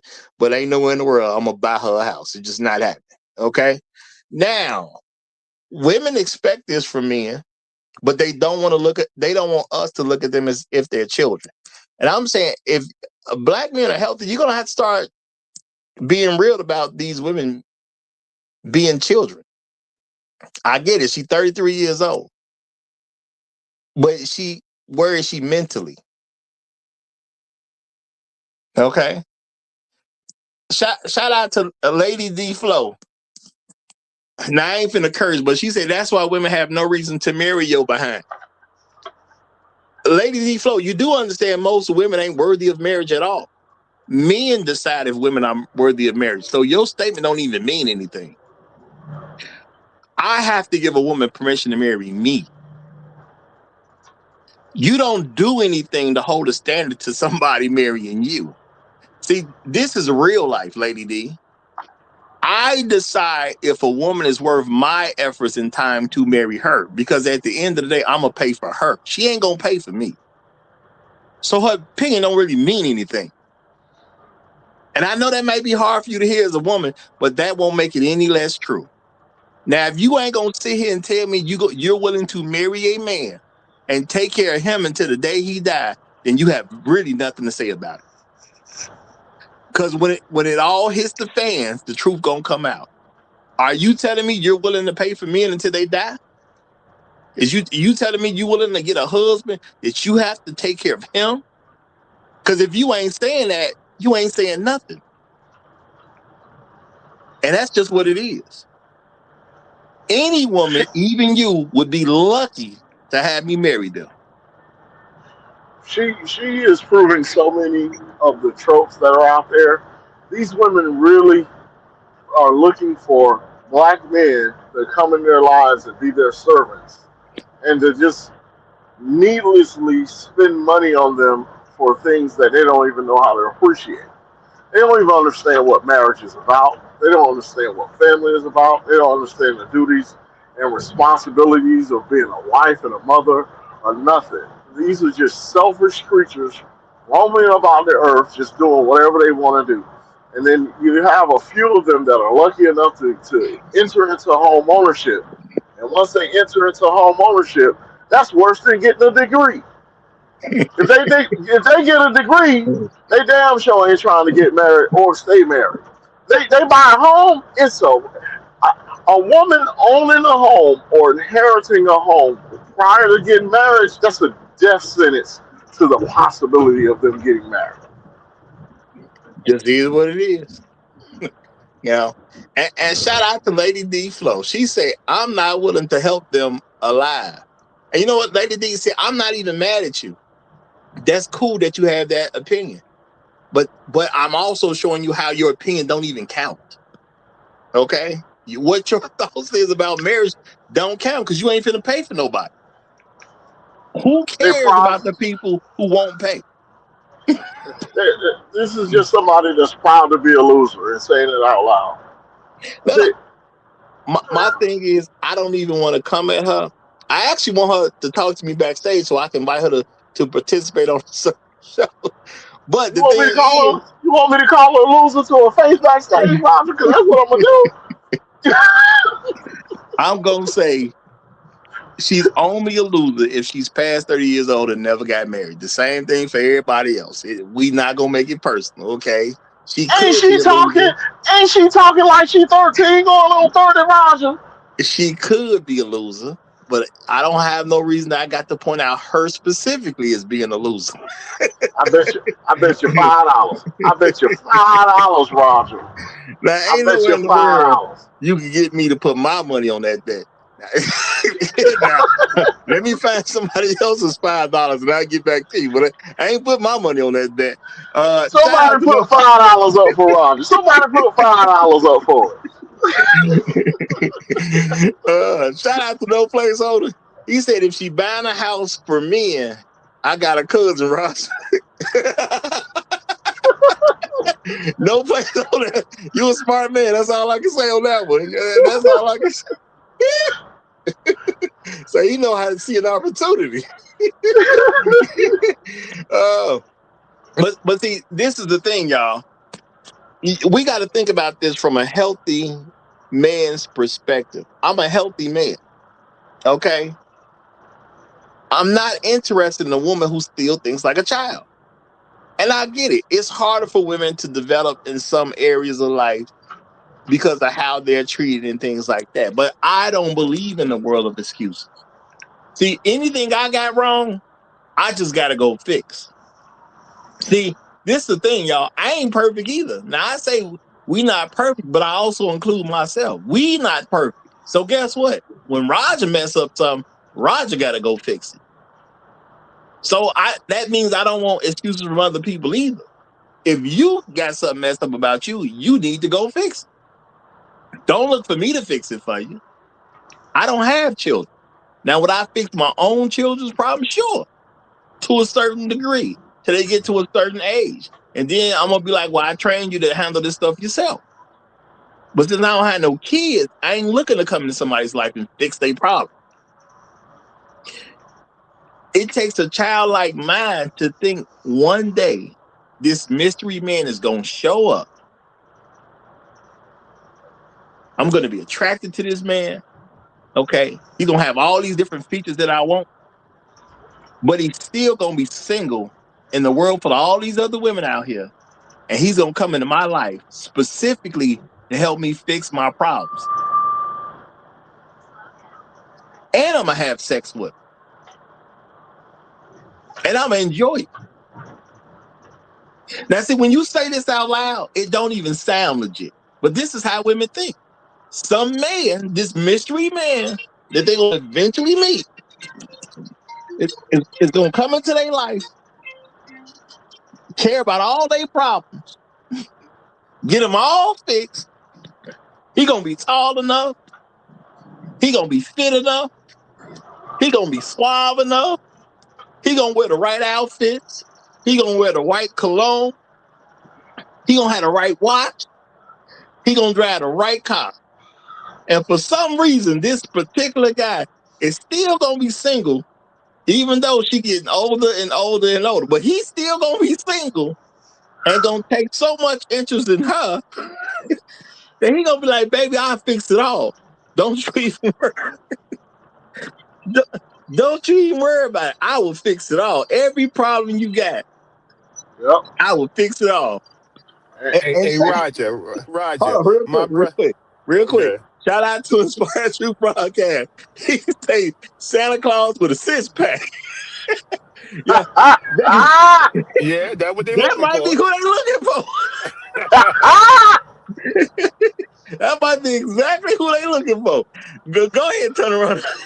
Yeah. I was saying, my brother had this average friend of his, female friend. She looking for a 7-carat ring. She knew the clarity and the cut that she wanted. And I said, "Oh, she sound very intelligent about what she knows about this diamond." And I looked, that diamond with the gold or the platinum setting was $215,000. And this girl was not even close to a 10, not close to a virgin, none of that stuff. And it got to be fantasy thinking. You want a house on your hand. You want to have a house on your hand, on your finger. Good Lord. What your facts got to do with her feelings? And she shout knew out too to much about it. Shout out to no placeholder. He say this man will also take her as she is, Roger. And you know what? That's why I say Santa Claus with a six-pack might be the perfect description, because he got to be white. Santa Claus white. Okay, so if he a white man, that make it even better for black women. He a white man. He got a six-pack, and he has a budget that he could give every child on earth that's been good a present at Christmas time. Every single child that celebrates Christmas, he can get a present out there. Santa got a big old budget when you think about it, y'all. I don't know where Santa making his money from to keep all these elves and food and treats throughout a whole year to make sure flying reindeer got enough food. Like, Santa got a big budget he working with. Okay, he got a big budget he working with.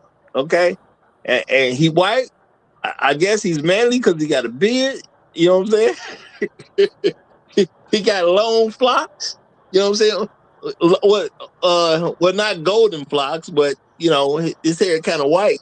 But I guess he can dye it or something, and he'll have long, glowing flocks for them, whatever color they prefer, because he can dye his hair. And she gonna be straight. She gonna be straight. And he gonna be so interested in her. Now, never mind Mrs. Claus. Never mind that, y'all.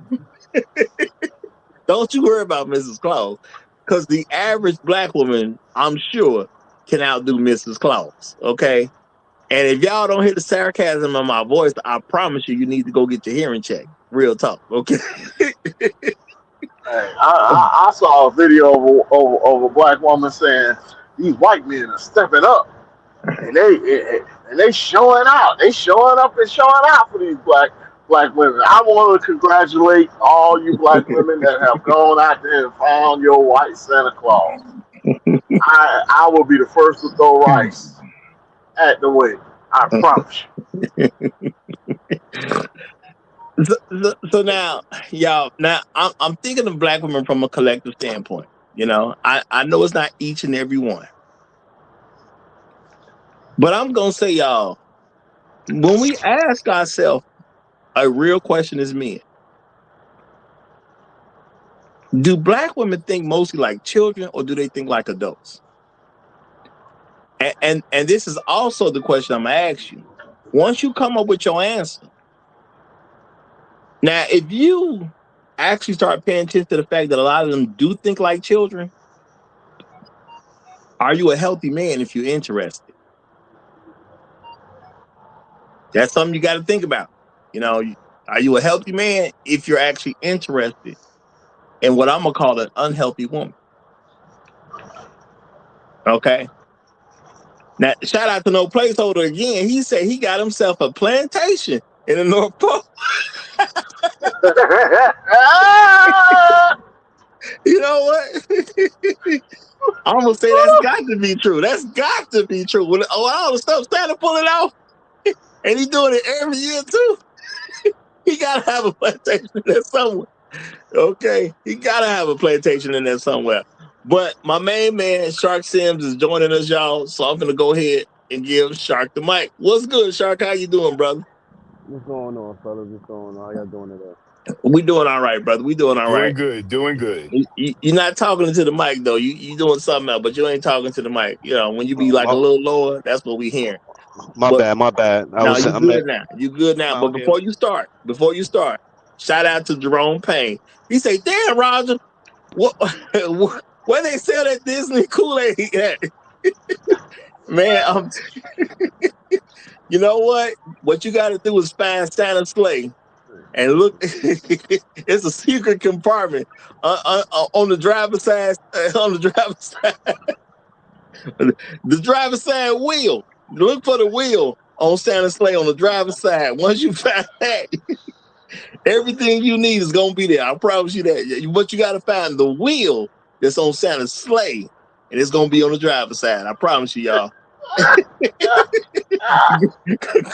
Oh my God! Go ahead, Shark.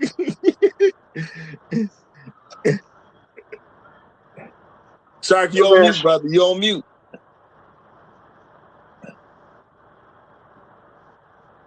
Shark, you are on mute. Shark, you are on mute. Well, maybe something happened. Maybe you got some loud noise or something in the background. Something like that may be happening. So while we Shark was gonna come up here talking about some. I got a different perspective, so y'all just bear with me. Shark, don't come up here with that foolishness today. Oh man, I really think that fathers not being in the home has caught up with us. Hold on, brother. I got to read this right now. I got to read this right now because I just seen what it said. Shout out to Black Uru Strikes. Y'all, shout out to Black Uru Strikes. He say, Roger, you need to take down that thumbnail. She looks so much like Representative Jasmine Crockett.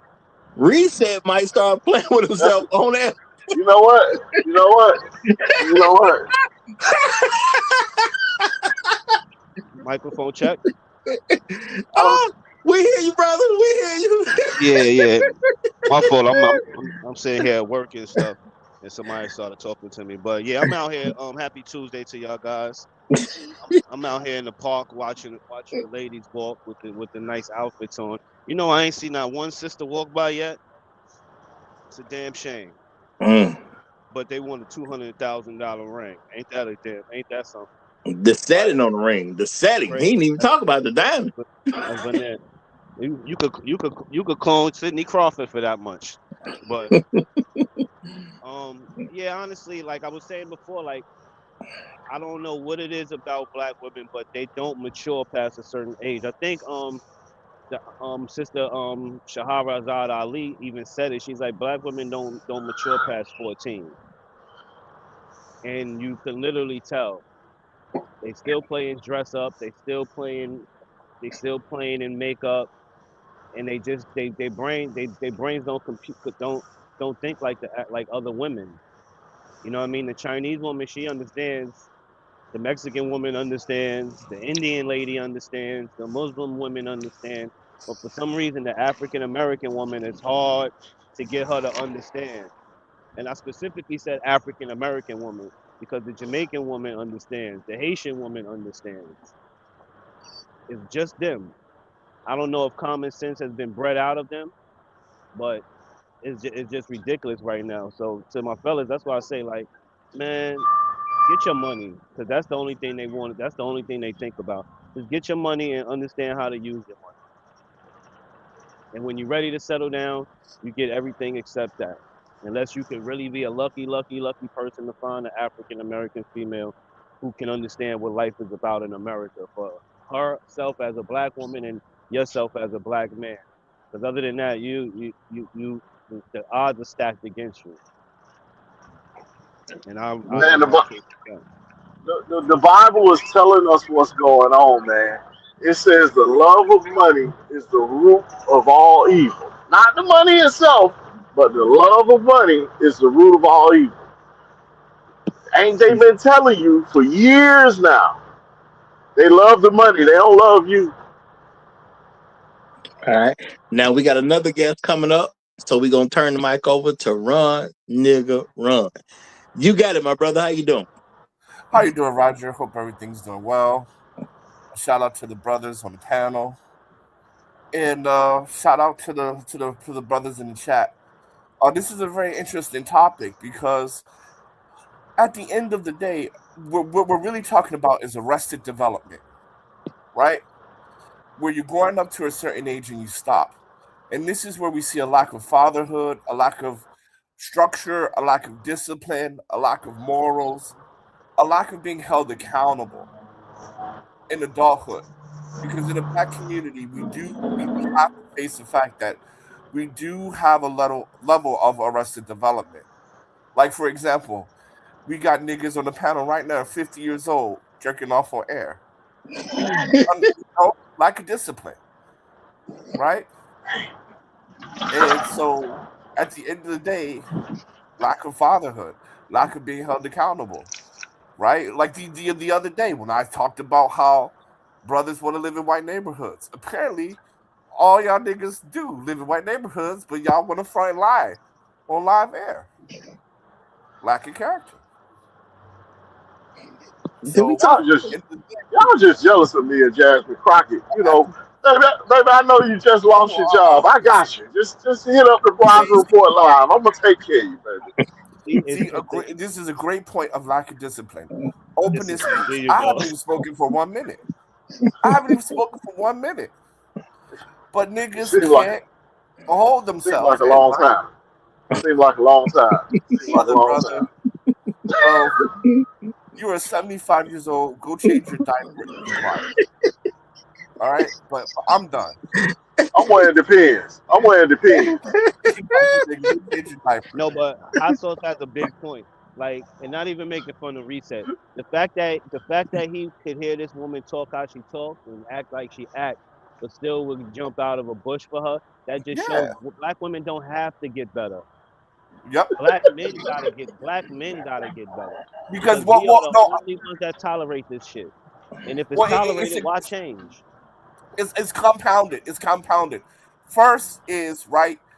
Your arrested development. They grow up to like a certain age, to teenagers. Then you don't have any structure, any discipline in your formative years. Then you have the Sith Lords, like Great Reset, that that rewards them with sexual attention, even when they misbehave because they got a fat butt. So the problem compounds itself, right? We as men reinforce it, but still the root is it is fatherhood. I would say the root is fatherhood. Yep. And I'm gonna say real quick, shout out to Lady D Flow.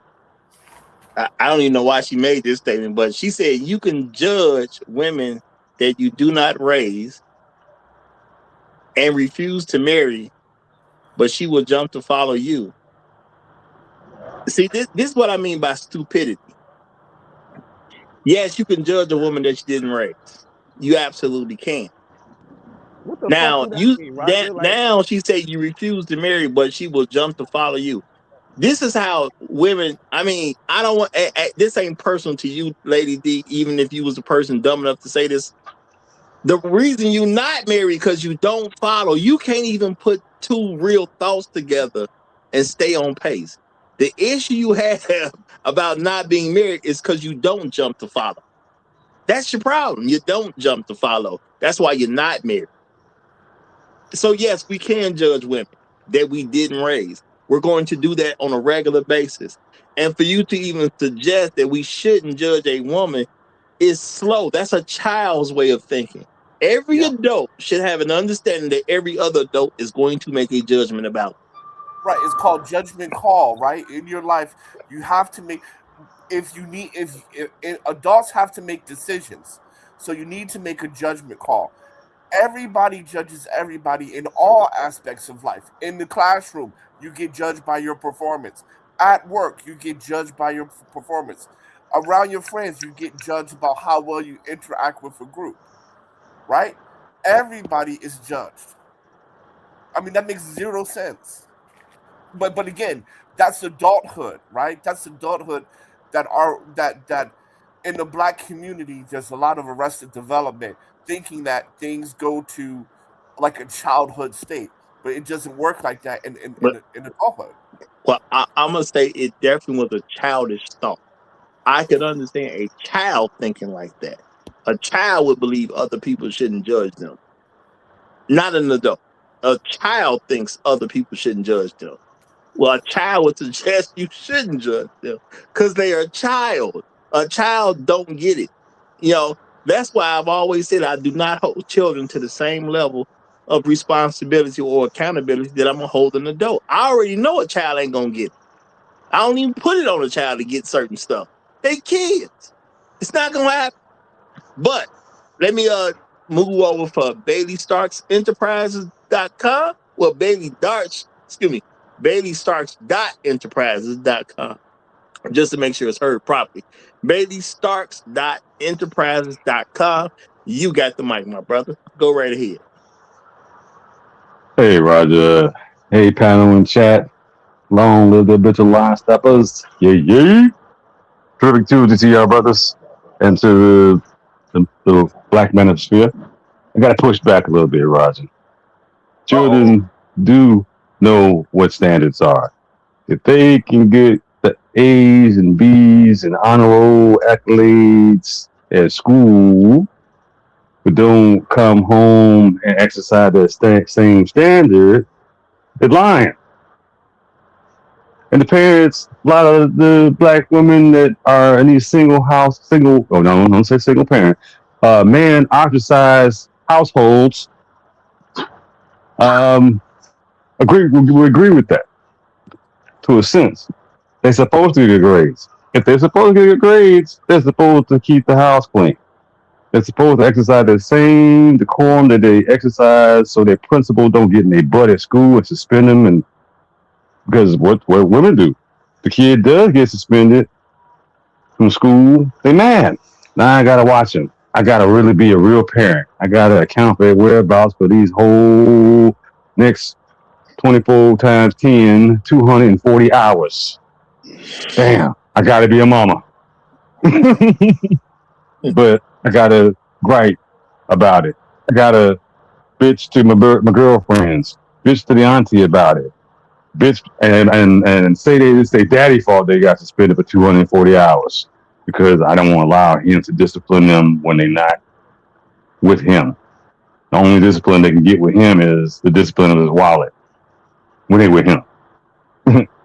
And the 13 going on 30, it spills over. I'm sorry, you had to use Jasmine Crockett as his thumbnail today too. She kind of looking That kind of is cute. not Jasmine Crockett. Oh, For Black Reese said, no. "Well, I might have to send her an email, man." They just, they just kicking my baby while she down. That's all they doing. That's all they doing. They kicking my baby while she down, but they don't know. I, she got me, so But she ain't gonna never be let me down. let me round up. Um, and to the women that think that they've been taking care of the kid 18 years and head of household, you can't be a head when you're neck naturally and spiritually. You can't be a head. You're never the head as a woman. You're never the head, with or without a man in the home. You're always a neck that turns the head to what direction is best for your situation. And that's what the selfishness that you ladies have. You can have what we always say, y'all. You can have all the recipe, all the steps for winning, and pull the wind out of the mouth, and to cause yourself Yeah. defeat. Oh, I hate that y'all misuse that terminology. It's the head and the tail. It ain't the neck. It ain't the back. It ain't the arms. It ain't the legs. It's the head and the tail. You gonna be one or the other. That's Now, it. now, now, now, let me say this. Shout out to Lady D Flow. Look, Lady D Flow, you are very much welcome here. I see some people saying a couple things in the chat to her. Lady D Flow, you are very much welcome here. Y'all don't attack the ladies, man. Y'all cannot do that, y'all need to be glad she here. Okay, this I don't even think it's her first time. I believe I've seen her before a couple other times. She here. Let her be here, y'all. Leave her alone. If you're gonna talk harsh at her, don't do that, y'all. Let her be here and learn. If somebody gotta say something harsh to her, let it be me. Okay, but don't attack in the chat, y'all. Don't attack. I ain't saying y'all attacking her, but let her be here, man. She welcome. She welcome. Who else gonna tell her the truth, y'all? Don't. Y'all, y'all gotta understand. She got a little arrested development, and we over here to develop her. All I'm When saying did is, development if start? At if you 13, or want, did it start at 30? well, I'm gonna say this from a general standpoint, y'all. If you want better women, and they come to a better place so they can get better training, y'all trying to get them not to come is really, it's Counterproductive. exactly that's a great way for it not to work. That's all I'm saying. Okay. uh Now, but I am saying, y'all, at some point, we got to start recognizing stuff for what it is. The best way to fix a problem is to recognize a problem. I personally don't want to be involved with a woman who still thinks like a child. I just don't. Now, I understand people will say, well, she probably thinks like a child because she was raised in a home without a father. I don't care. Some people may say, well, she had a father, but he wasn't a good man. I don't care. You know, you could come up with any reason you like. You should have found it out somewhere. You should have picked a father on TV and learned your lesson. You should have read But some books. You should have been in Bill church. Cosby. You but should have Roger, went to Roger, school. respectfully, we do gotta care because there's so many of us that are raised without a father. Who you going to marry? No, no. What I'm saying is, as far as I don't care, is I don't want nothing to do with you if you don't have it together. If you can't, if you can't beat the stuff that happens for free, you definitely can't help me with the stuff that's gonna cost money. Well, I mean, but see, the thing about it is that like, because after a while, I kind of changed my stance on this a little bit. Uh, you gotta like, it might be too late for her, but for her kids, you know what I mean? It might not be too late. So, not that you should take on their problems or whatever, but you should talk to them about the importance of having a father in their life and trying to go back to the person that they gave birth to. No, You know I what I have mean? no problem telling a woman she need to go get herself fixed and she need to go address her mom and all that type of stuff. I ain't got no problem saying any of that. What I'm saying is when it's come time for a relationship, I'm not finna date a child. I don't care if that child is in a 30-year-old woman's body. I'm not going to date a child. It's that simple at the end of the day. The more I recognize you as a child, the more I got to kind of get away from you. Now, I No, no, don't no. mind telling a woman what's wrong with them, but I'm I don't not want to saying be with I'm not saying date her or anything like that, but at least talk about, hey, maybe you should go back to the baby's father, try to work stuff out, try to have some empathy and compassion for your children, because you want hopefully you will want something different. Now, obviously, some people are not going to care, but I do think that we should be trying to at least do that much. No, I have no problem with that. I done told many women they need to go back to their child's father. Because Me too. Shoot. who want to be bothered with you? I tell them real stuff. Let's be realistic. Who wants to be bothered with you? Well, Now, I mean, your baby daddy might. If you say it like I mean, come on, guys, communication. If you say it like that, what I mean, she ain't gonna listen to what you have to say. No, I'm not saying in the actual conversation I'm having with her that I say it like that, but it's gonna be said. It's just gonna be used. Just gonna be different words, but the truth is, it's going to be said. Who really won't want to be bothered with you? And that's something women do have to address. Who wants to be bothered with them? No. Being a new pimp, and just telling her like, hey, give me this dude's number so I can call him to see what the hell's wrong with you. What's wrong with you? We can do it. We can do it in better ways, right? We can do it in ways that are compassionate, empathetic, and you know what I mean. We can do it in more. Well, I'm gonna say this: if you're gonna take the time out to help her, it means you're gonna take the time out to help her. So you're gonna be empathetic in how you speak it to her. But the point is, you still gotta make the point of who wants to be bothered with you. But black people, when they make a point, they take it too far. They take that shit too far. Keeping it real is too far, man. No, we need to white boy this. Like Will Smith said. No, I can't do that. That'd be less. I'd be less of a man, and I'd be less hood if I did the white boy method.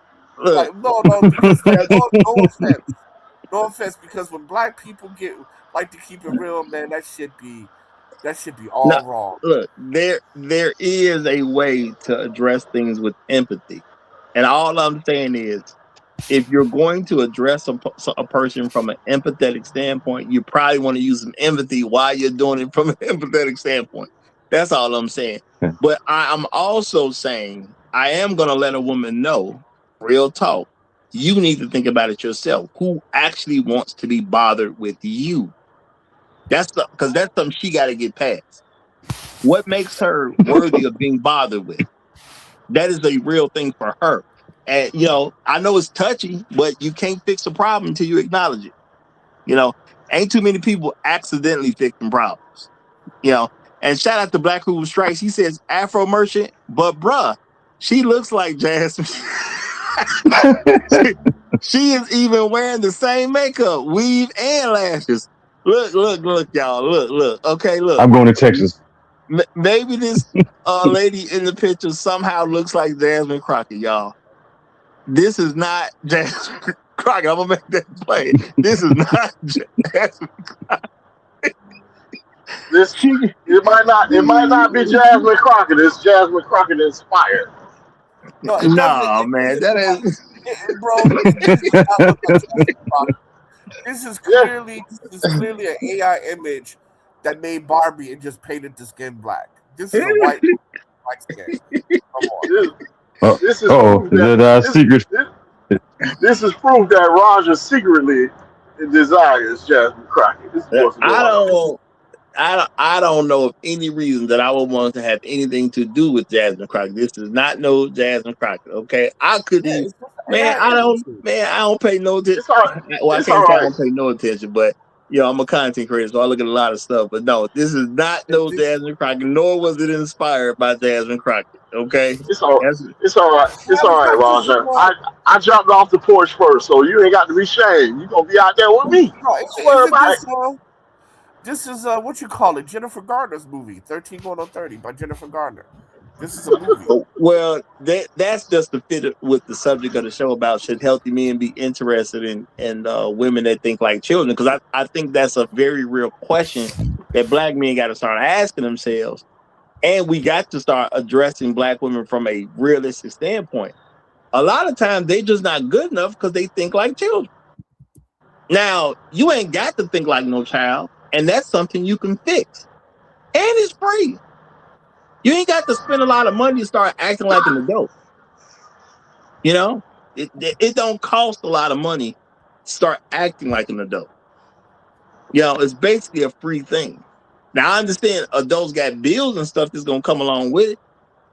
Yeah, you may have to be a little bit more reasonable. You may have to start being a little more responsible. But to act like an adult is free. You know, and if you are an adult, you should at least be able to act like an adult. Now, shout out to Barefoot Becky from Arkansas.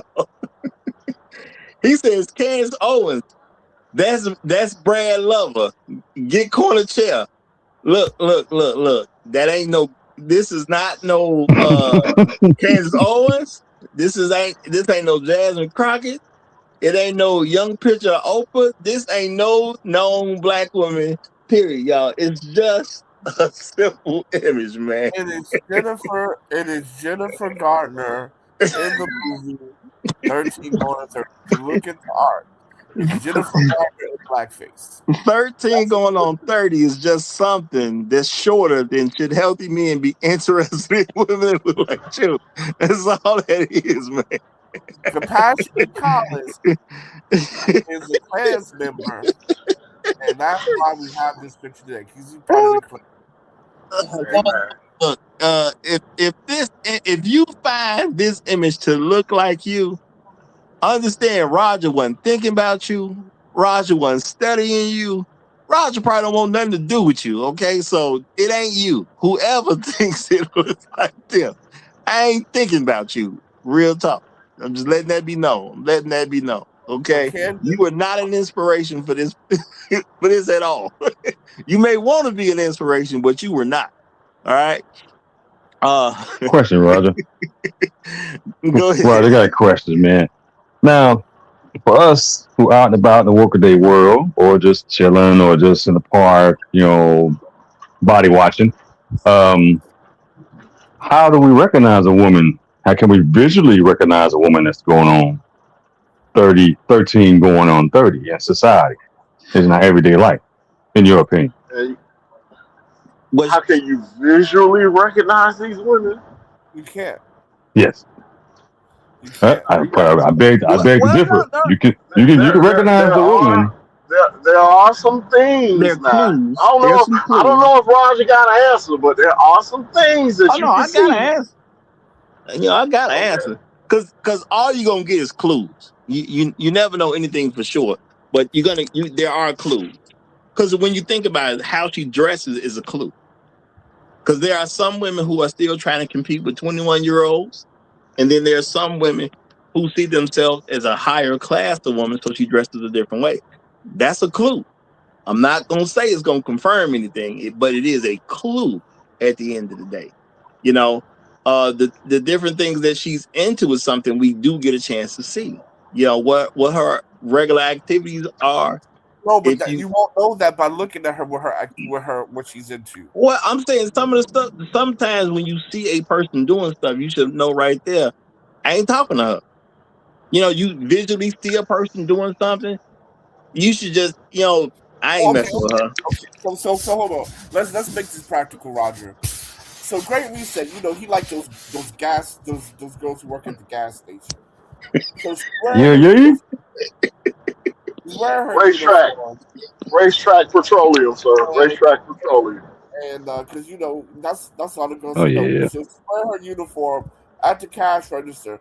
How in the world are you going to know if she is, if she's mature or not? Okay, I'm gonna say this. I'm not gonna use a gas station example, but I'm gonna say this. That's what Great Reset likes, though. I ain't too much looked at the woman in the gas, but this will still apply. Because I see it with nurses all the time. Because there's nursing uniforms that look like she bought it based on her size, and then there's nursing uniforms that people be trying to get. They be just about extra skin tight. You could do the same thing with a gas station uniform. Number one, if you come to work with stretch pants on, that's gonna say a whole lot right there. Because there are jobs that you can go to, and they got on, and I'm talking stretch pants, yoga pants, however y'all want to say Man, these skin tight pants in, that young ladies wear. Yeah, Lululemon. Okay. in the Chicagoland area, the only people I ever see working at gas stations are Arab, Hey, listen, Chef and ain't they're gonna all do his men. job.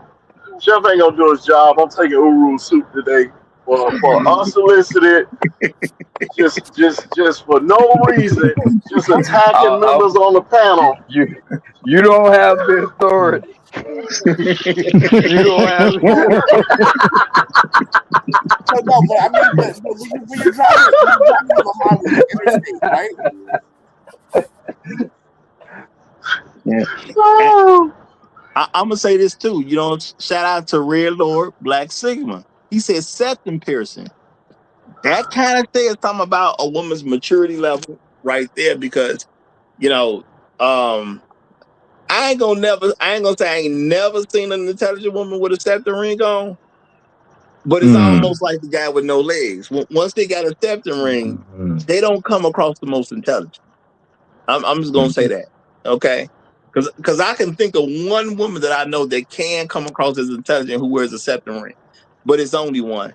I've seen her on social media. She will say something to come across as an intelligent woman, but it's only one. she can't be too intelligent because if Well, she was intelligent, they might she would remove it. they might be highly intelligent people. I mean, what are y'all definition of intelligent? They might be super intelligent people, Smart enough to get but they're married. probably well. To me, that's not a sign of intelligence. You know, intelligence is mental cognitive processing ability. You can be off the charts mentally from a cognitive standpoint, but if you're emotionally arrested in some way, then that would probably mean that you're less marriageable. I think we kind of misuse terminology a lot. Some of your most um, intelligent people are also some of your least marriageable people, and that includes and especially includes women. Shout out to Oprah. Oprah might be Shout out them cousins. Oprah might actually be a great example of that. Alice Walker probably was a great example of that.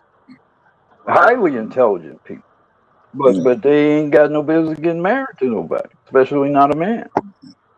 And see, Great Black Ebony K. Reset. Williams. Great Black Reset. This is why I say it comes across as There's intelligent. another one. You know, because you don't really know how intelligent they are. You could just tell how they came across, and that's why I said, well, if they got Yeah. a septum ring, I don't see them coming across as intelligent. I'm not saying they I, dumb. I, I think you're talking about their maturity, their sophistication. Those words more aptly describe what you're referring to, but you're merely saying intelligence. I mean, they might be a fifth level fucking brainiac, but that don't mean they necessarily are marriageable. Yeah. Well, that's Great Black Reset who said the marriage part. I just don't see them come across as intelligent in general. And I'm just saying by the way they start moving, the way they start talking, things like that. But I personally don't believe everybody who comes across stupid is just a regularly stupid person. You know, sometimes people play games. Sometimes people put on an Yeah. act. Sometimes people believe they're supposed to present themselves a certain way and things like that. So if I don't know you, it's hard for me to say you dumb for real. I just know you being dumb at the moment, and that's what I go with. You being dumb at the moment, but I don't know that you dumb for real. Now it's a very good chance that you are Most dumb for people, real. Go ahead. most women are by both their nature and their development or upbringing followers. Most of them they follow the strongest particular thing going, whether it's the strongest particular woman or man, or kind of depending on the situation they're in. So they will emulate certain things. They'll get the septum nose rings, they'll get the tattoos, and it's about see what they've seen other people do, and those stronger personalities do. I mean, I'm sure that does explain to a large degree why you have so many females wearing septum rings, because somebody or some people they admire for whatever reason have them, and so they decide to get them too. I mean, if you observe women, they're kind of like cows. They kind of move in herds and do, all cows kind of move about the same way. Women are kind of really the same way if you observe them dispassionately. Yeah, I'm gonna say well said, well said. Now we have Jado coming up as well, so I guess I'm gonna take that as Black Guru's opening statement, and I'm gonna let Jado get in here real quick. Jado, what's good, brother? What's happening, Rod? How you doing, man? Man, I'm doing all right. I'm trying to make it, but Great Reset holding me back. Great Black Reset holding me back. What's all the hate for today? What's all the hate for today? Take you down Tuesday, brothers. Take you down Tuesday.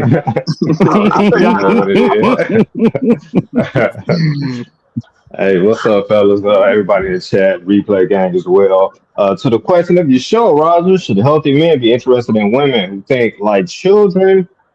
My answer to that question is, if you like women, yeah, because nine, 90, and this is hey, they are all like that, but it's just varying degrees. Do you have a well-adjusted 17-year-old that's listening to instructions and doing the best that they can? That's still a child, right? But they're very mature. Or are you dealing with a 4-year-old that's throwing a tantrum on the floor? What are you willing to put up with? You know what I'm saying? And I think it's just varying degrees. I've been with pretty well adjusted, a couple of well adjusted women in my time, and they still thought like children in certain aspects. Again, in certain aspects, they all had a childlike demeanor or a mind state to a degree.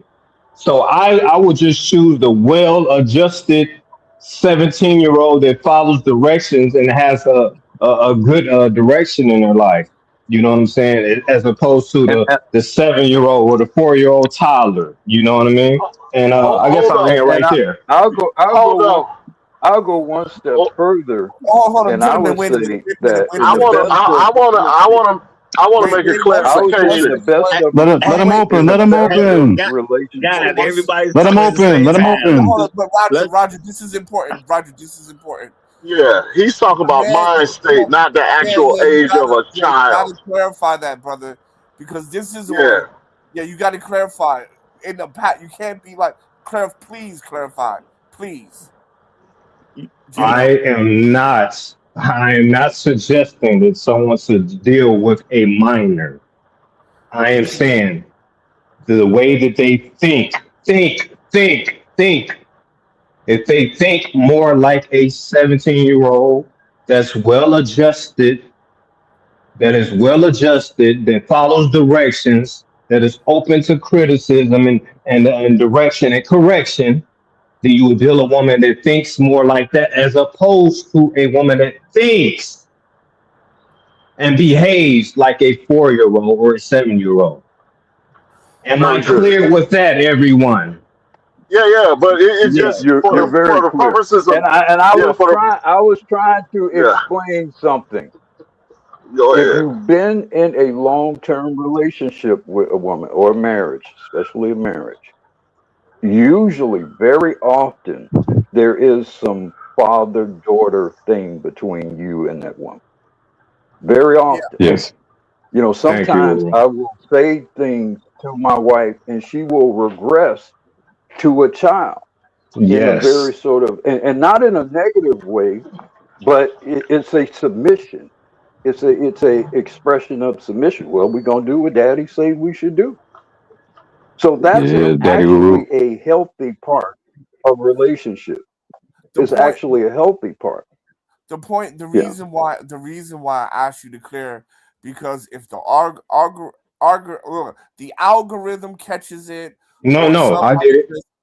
you know what I mean? Like that's also, women who act like who act like a child, or women who act like a teenager. You know what I mean?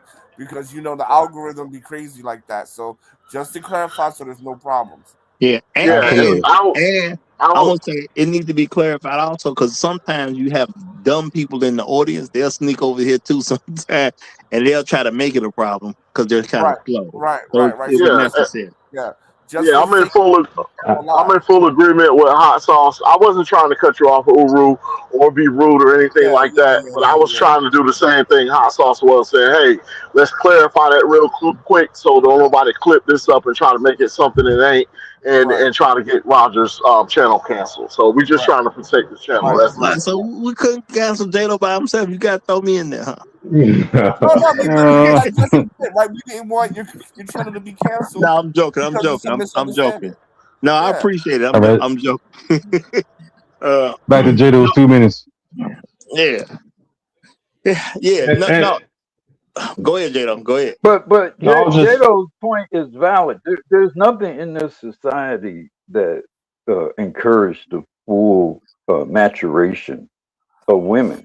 I mean, even feminism is kind of like an extended legalized teenage rant of some sort. I can't get Mm-hmm, my way. I need to get mm-hmm, my way. I need to get what I want to do. I need to get what money I want. I need to get what property I want. I need to be independent while somebody else pays the bill. That's all a very immature perspective of life and reality. It's not at all mature. And that's the whole society that encourages and breeds that. So in that world, as Jado described, you're blessed if you encounter a woman who is mental and emotionally mature enough for you to be able to deal with her past smashing her a few times. And the I next just want to. value, it Oh, makes you got them. it, bro. That's another step, Black Rule. They become Karens after that. This is the breeding ground for Karens once it goes beyond that stage too. One of the when I kind of harken back to it. One particular woman I dated a while back. Very mature in her thinking. Very mature in her thinking. Um, and then when it came to this sounds silly, but when it came to Disney World, she was like a child. Like it was something I don't know mental with that, where she was like a little kid, and I was like, what was just Disney World like? But I saw the childlike manner with the way she behaved when it came to Disney World, man. And I actually catered to her because she was such a good person. Besides all of that, like I catered to that. I kind of but I was aware of it. You know what I mean? Disney is one of the most powerful corporations because of the very phenomenon you described. Because women never fully mature out of that phase, and Disney is a manifestation and a very lucrative manipulation of Hmm. that basic thing about the female nature. That always, you got 40-year-old women concerned about whether there's a black mermaid, for example. Yeah. So I mean, Mm-hmm, that they mm-hmm. never grow out of it at all. And And I Jasmine, said, yeah. And I what's up? said on your show before, right, as far as like again, minus any sexual romantic things, when you take on a wife or girlfriend, whatever, you are a surrogate father-like figure in her life. You provide the same protection that you would do for a daughter, the same guidance, the same correction. For the most part, it's not the exact same correction, but it's the same correction. It's not a whole lot different when you really boil it down. When you really boil it down. All right, now let me say shout You, out you to know, you know, Landy. one of the things I had to get. Go ahead. Okay, shout out to Landy. He said gynocentric cats will tell y'all apart on this. Now he's referencing because he said it he said something else too. He said, y'all know they were going to say y'all Negroes want to mess with babies. Yeah, well, that's why we clarify stuff sometimes. That's why you got to go through the trouble of clarifying stuff. Because you know what?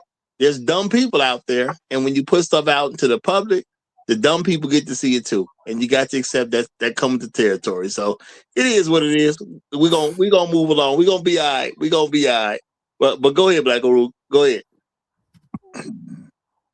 Well, I mean, one of the things, like I said, one of the things I had to get accustomed to was, and I struggled with initially when I got married, was how my wife actually submitted to things that I was saying, especially when I said things in a very sort of definitive and sometimes an aggressive way. And she would immediately regress to like a teenager. And I think part of it psychologically was she lost her father when she was a teenager. And I remind her of her father.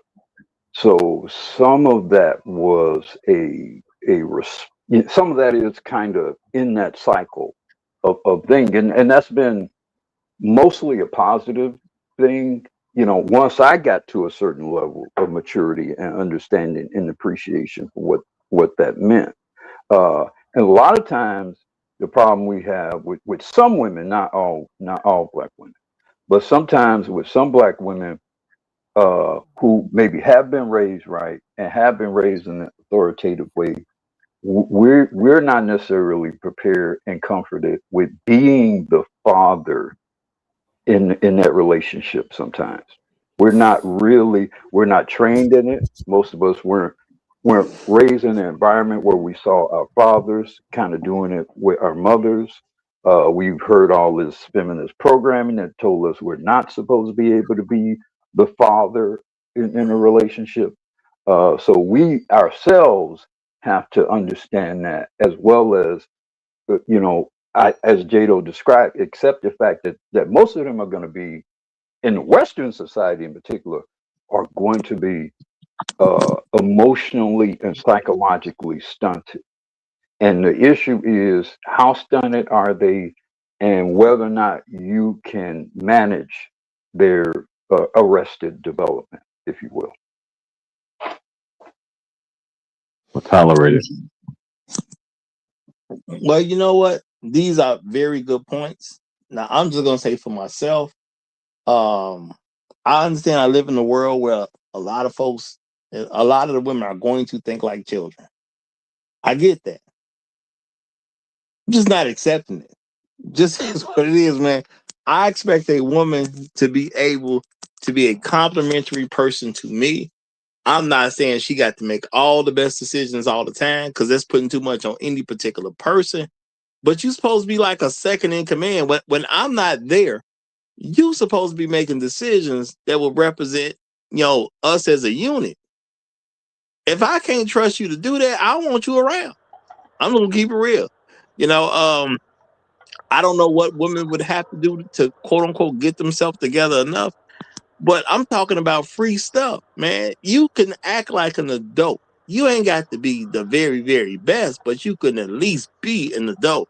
So the stuff I see women asking for, it sounds like you What are believe in you Santa talking Claus. about?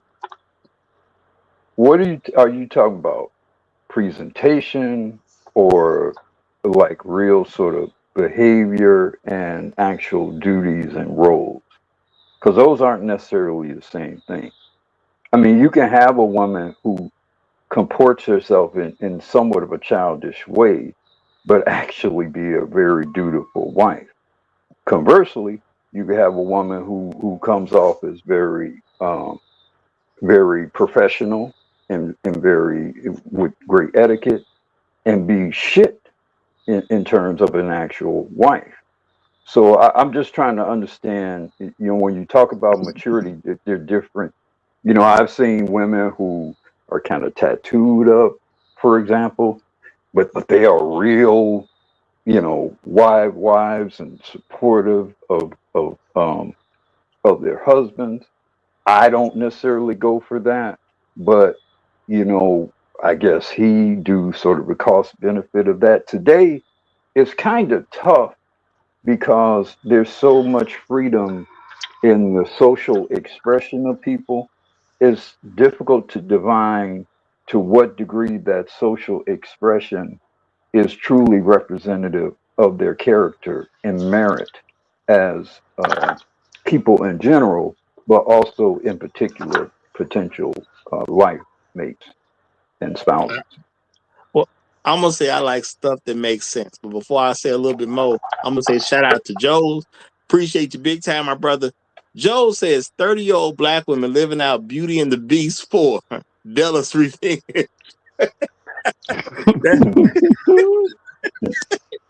now, now that we got that in, I'm gonna say, man, I want to see stuff that makes sense. That's what I want to see stuff that makes sense. Okay. You said something about tattoos, right? Okay. There are women, y'all know we used to call them the tramp stamp. I don't know if they still saying that, but we call it the tramp stamp, where you get a woman who get a tattoo on her lower, Yep. lower back, right? Lower back, so when you bend it over, it looks like a heart shape. Yeah. Okay, now I just look at stuff that makes sense. Why did she get a tramp stamp? Roger, may I interject for a second? I'm gonna do. Is this touchy? I don't know. Go ahead, interject. Fun fact, everyone. You know the heart symbol that everybody grows accustomed to know?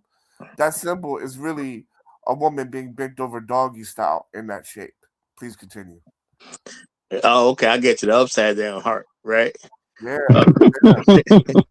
Yeah. That's where the heart shape comes from. No, I get it. I definitely get it because I've been peeped that. Now I'm gonna say this, right?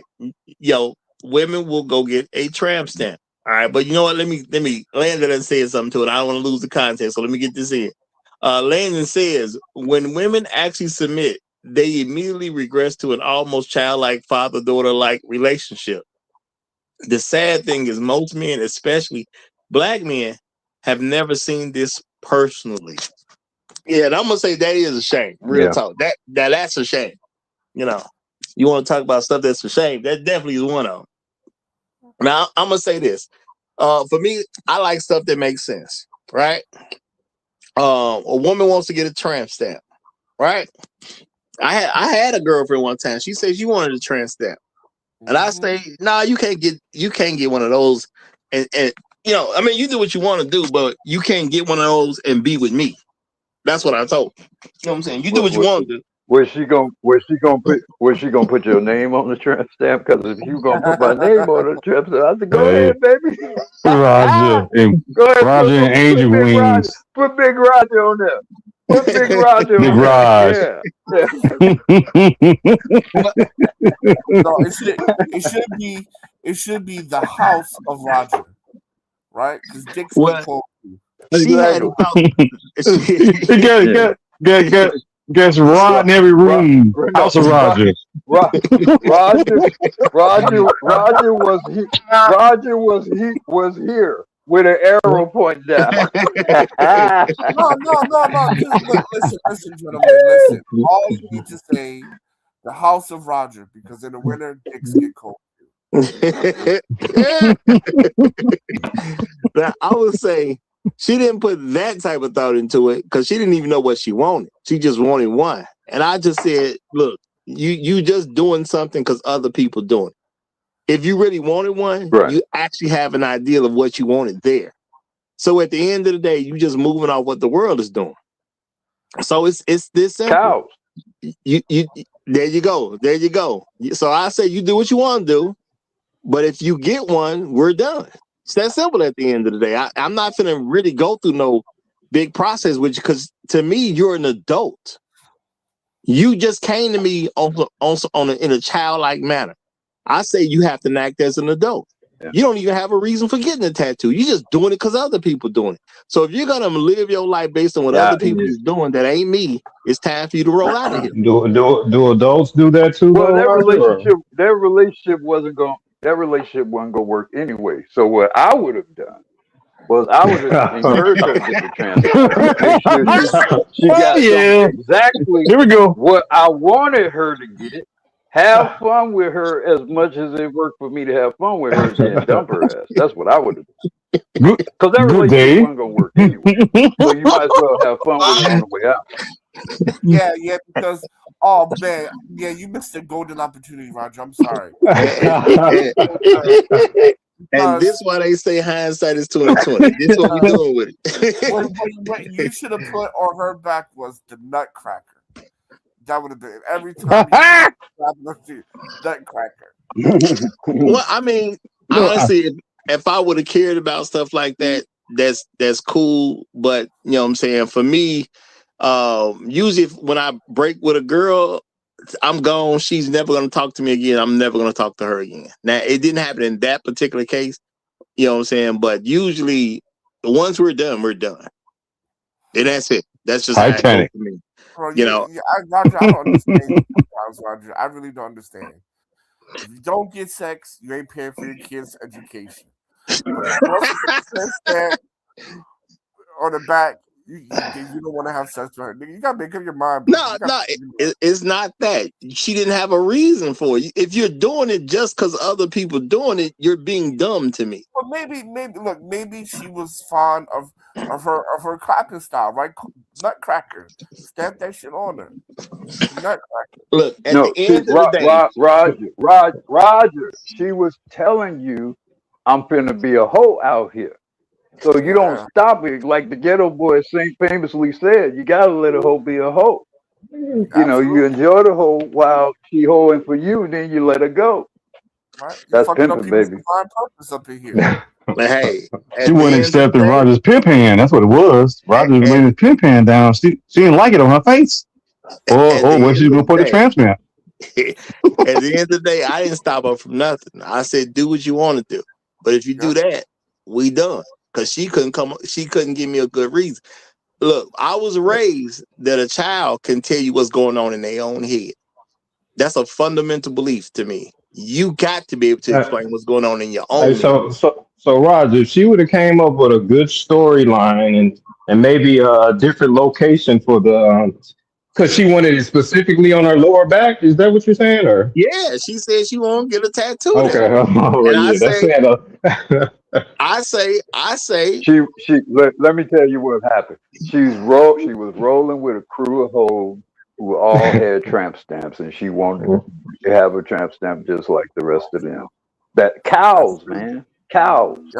Yeah, absolutely. But I guess my question was, if she would have had a good storyline behind what she wanted, and she picked a different location, a more acceptable location, would you have handled that differently? Or I mean, possible, but I'm not one of those guys that's into tattoos like that in the first place. I don't even have any tattoos, so I'm not really even into that. But I do understand that there are people who get tattoos for a particular person. It's a sentimental value to some folks.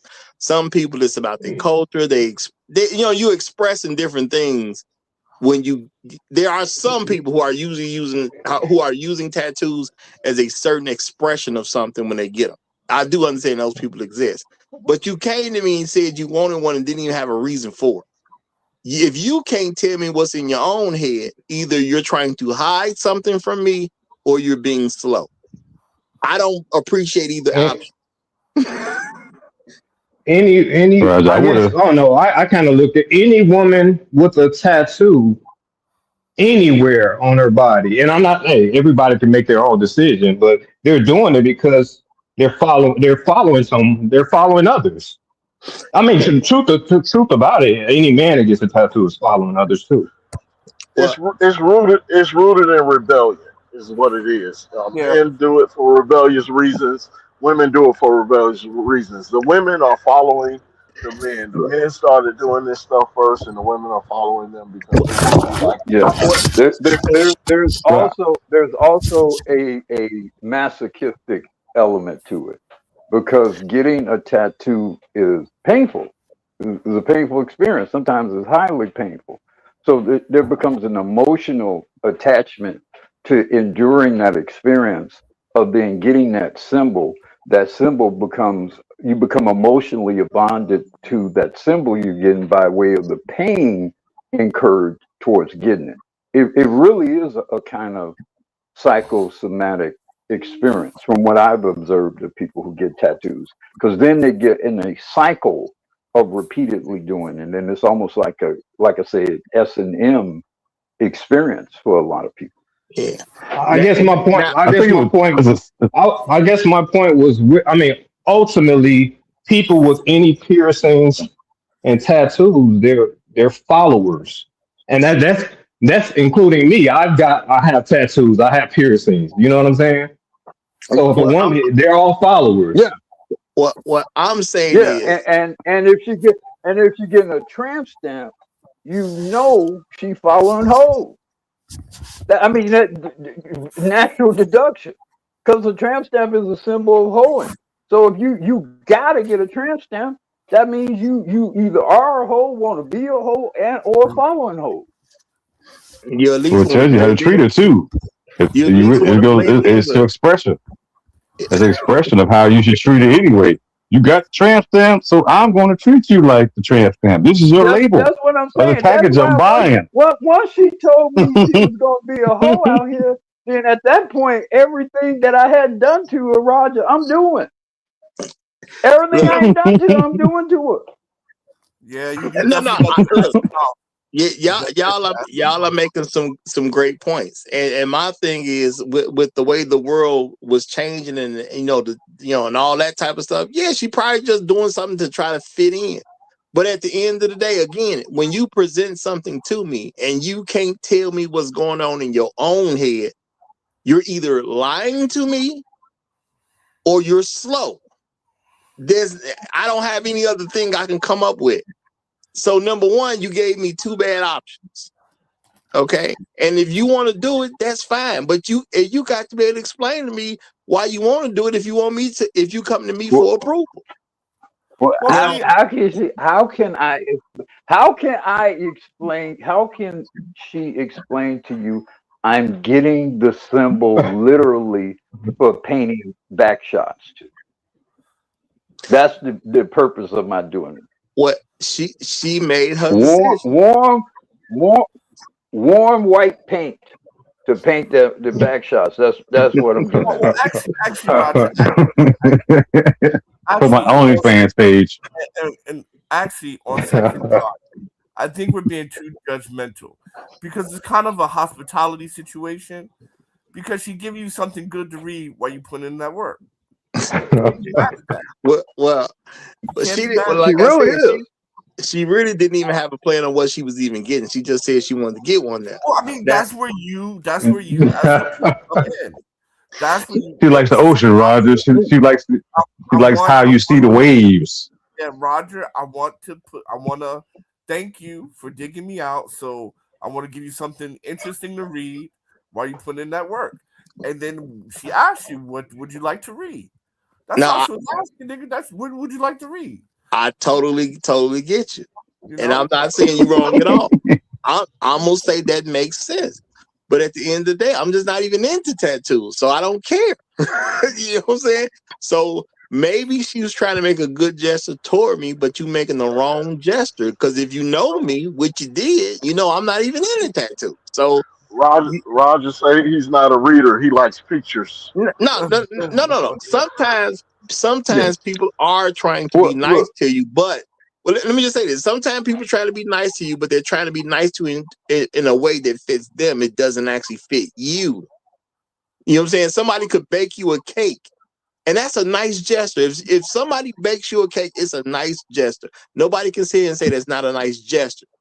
But if they make you a cake and put nuts in it and you allergic to nuts, then guess what? That gesture don't work for you. It's a good thought you'll bake me a cake, but I'm allergic to nuts. Now, I'm not actually allergic to nuts, but I'm just saying, if I were allergic to nuts and you put nuts in the cake, then guess what? It don't work the same. You're allergic to ass with a tattoo on it. I get it. You're allergic to ass. I lie. I ain't gonna say that. I ain't gonna say that. But you couldn't be my woman But out there like that. if you're dealing with American women, there are almost no There's no allergy. fully mature American women. There just really aren't. It's because you have to be raised to be a mature woman. You don't just turn 18 and have everything in order. You have to be raised to be a mature woman. And that starts as soon as they start walking. That starts with, going to, putting the settings for your father at the dinner table. That starts with helping to cut up onions for the spaghetti with your mother to cook dinner for your dad and your brothers. That's all of the maturation process. None of them are receiving that training. None of them are. So what are you expecting to be mature here that you are going to encounter out here in this country? Who's going to be mature? Seriously. I mean, to me, that's a great thing to say. And that's why I say that whole passport bros out there should have happened 20, 30 years ago. But shout out to Trail Bentley. He say chest tat is a tundra. Chest tat is to draw your attention. He was putting to draw your attention. I'm gonna agree with that wholeheartedly. I remember the first time I was looking at some lady I was on the train. I was on the train. I did a lot of jobs that was downtown. You take the train into downtown. This lady get on the train. She got some big old titties, right? So you gonna look anyway because she got some big old titties. I ain't saying you gonna stare, but she got some big old titties. You're gonna look because you a man. Okay. I'm staring. Now, not only do she got them big old titties, sitting between them big old titties is a tattoo of a Superman S. One of the most recognizable symbols on planet Earth. So of course I looked at super titties. Yeah. She say, "What you looking at?" I'm like, "I'm looking at your chest. What you think I'm looking at?" You ain't supposed to be looking at some woman. Number one, you got some big old titties and you done put a Superman S on your big old titties and you act like you didn't do that for me to look. Something's wrong with you, lady. And I chewed her out for even acting like I ain't supposed to be looking at her. Something's wrong with you. You already got some big titties. You should have told her thank you. You should have thank you. You haven't let totally wrong. You supposed to be motorboating them Superman titties, man. You supposed to handle that totally different. And you mean she provoked the argument with you just to inspire an emotional exchange. So you were just supposed to go cool at that point. Well, baby, I was just admiring your Superman tattoo. You look like you look like Supergirl with that. You were supposed to lay that kind of stuff down, and then next thing you know, you've been having fun. You've been sausage and watermelon. I know what it was. Mango. Yeah. Yeah, you know where to lay your super rod at. I can lay my super rod right on this Super S. I'm gonna say, baby, you out here looking like Supergirl, baby. You look like Supergirl, baby. At all times, I was not available. I've told you, I've never cheated on a woman. I wasn't available at all times. It probably just a time I wasn't available at 9 times out of 10. But I mean, I'm not gonna act like I ain't finna look. You know what I'm saying? And you ain't gonna make it weird on me either, because I'm gonna look. I'm a man. You know what I'm saying? I probably just wasn't available at the time. So it is what it is. The fact that she said something to you, Roger, probably said that you were being given an at bat. Because there's probably women, dudes looking at her chest all the time and she just ignoring them because she's not even interested in getting their attention. So the fact that she said something to you says that, hey, nigga, what's your game? That's what that meant. What kind of game you gonna show me? I totally get that. Spit your game, run your shit. I probably wasn't available at the time. That's probably all it was. You know what I'm saying? Hey. You just put it in the you put Supergirl in the Rolodex, man. Claire.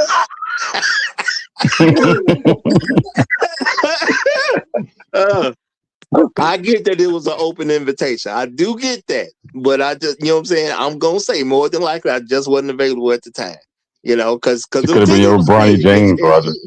And she didn't look that bad. I don't remember it being on the ugly broad. You know what I'm saying? So she was something to look at. That's for sure. But, I'm just making it where it ain't. We ain't going to make it weird. A woman who is already blessed, with a chest. then for her to make the extra point of putting super, the what they said That's it means a river and Krypton or something like that. This It is a means woman hope. trying to get well, she's trying to get treated. She's trying to get she's trying to get treated punished. badly, man. Yes. You're supposed to be doing all kinds of things with Supergirl, man. They try to make a Neo Emperor Roger. That kryptonite shaft, man. Just because she was available does not mean I was available. It can't happen, y'all. Okay, and I've never. We're not married, Roger. We're not married. We're always available. You'll learn. No. If a woman can't be faithful to me before we get married, I know she can't be faithful to me after she get married. So I don't even buy into that. You got to play the game. You know what I'm saying? If you want to win, you got to play the game if you want to win. So I'm sure I just wasn't available at the time because she was not ugly at all. I'm gonna definitely say that she was not ugly at all. But I ain't available all the time. Okay, I've had girlfriends. You know what I'm saying? So I ain't been available all the time. So I gotta handle some stuff in a different way. Just because I'm running with Wonder Woman don't mean I can't add Supergirl to Justice League.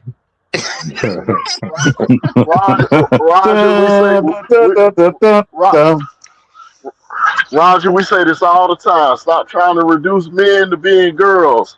If you're single, you should be ready to mingle at all times, bro. Yeah. At all times. You supposed to be on them titties, dog.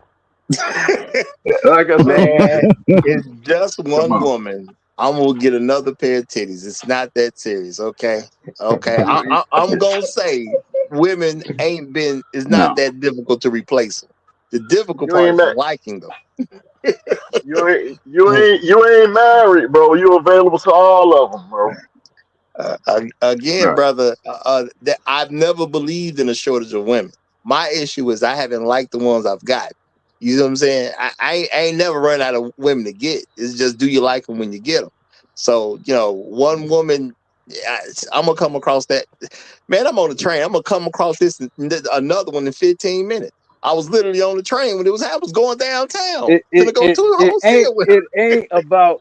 ain't about whether you get one particular woman.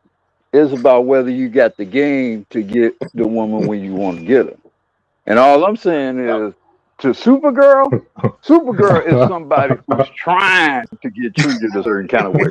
That's like some Avenger level training. I want to see how that's going to go.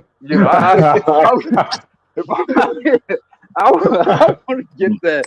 I want to get that particular, activity in, because that seemed like something that, like maybe a bucket list scenario. So I want that to happen. These Supergirl had that email address. Supergirl got that email address. Love the F.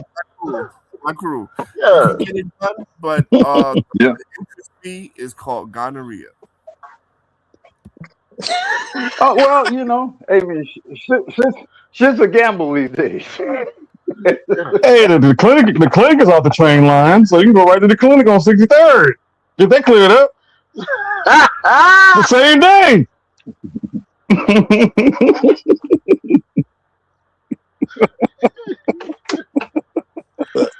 Man, y'all know these women mean out here, man. That was her shooting her shot, man. But really, it was.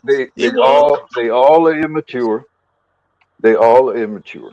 None of them are, like I say, unless maybe if she was raised Islam, right, in a devoutly Islamic family, which then might necessarily make you ineligible for her. I don't know how that works, but unless she was raised in a devoutly religious background and very devout and very sort of male centered or man or father centered, if she was raised in that environment, she may be mature enough, sufficiently matured enough for marriage in America, I guess.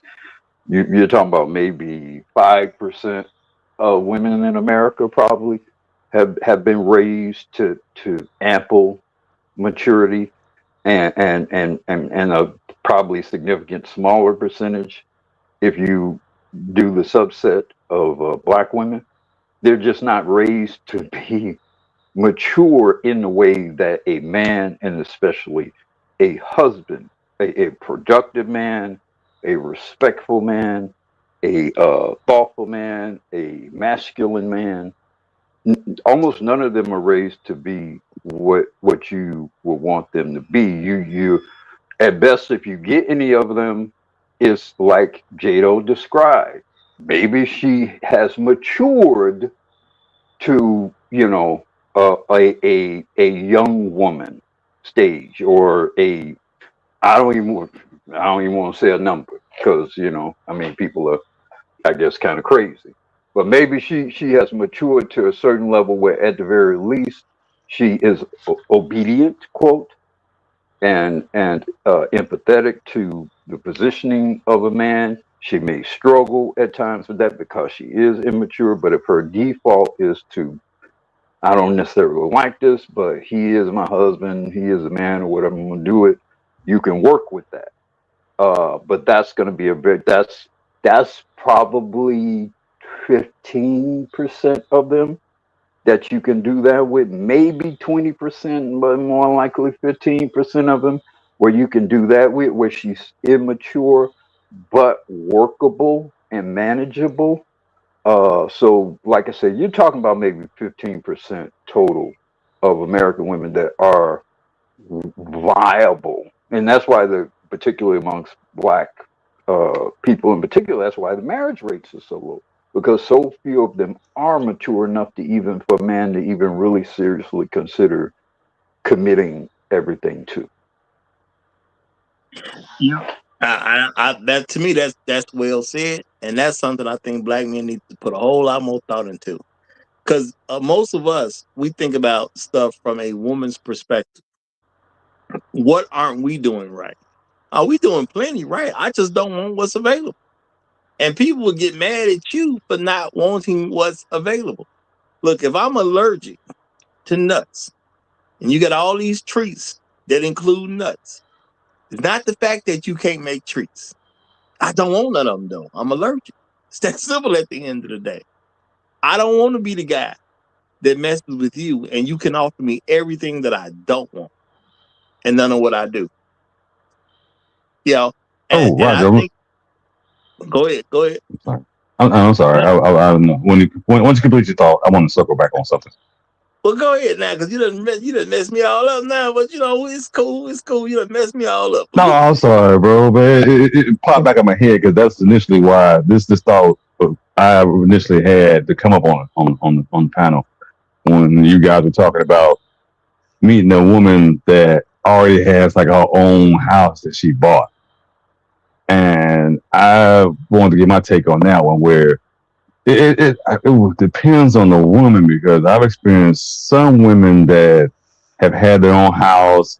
You might start off, as the landscape guy, or the guy that cleans out the gutters, or the guy that fixes the porch, or the guy that builds the fence. But you know her, but you don't know her. She seems to operate in a way that shows that she's not 13 going on 30. Because the way she's handling stuff, you never see a man around. You never see. You may see one or two girlfriends may pop by. You may see some church folks that might pop by, or depending on what religion they are, you might see some Muslim sisters that might pop by.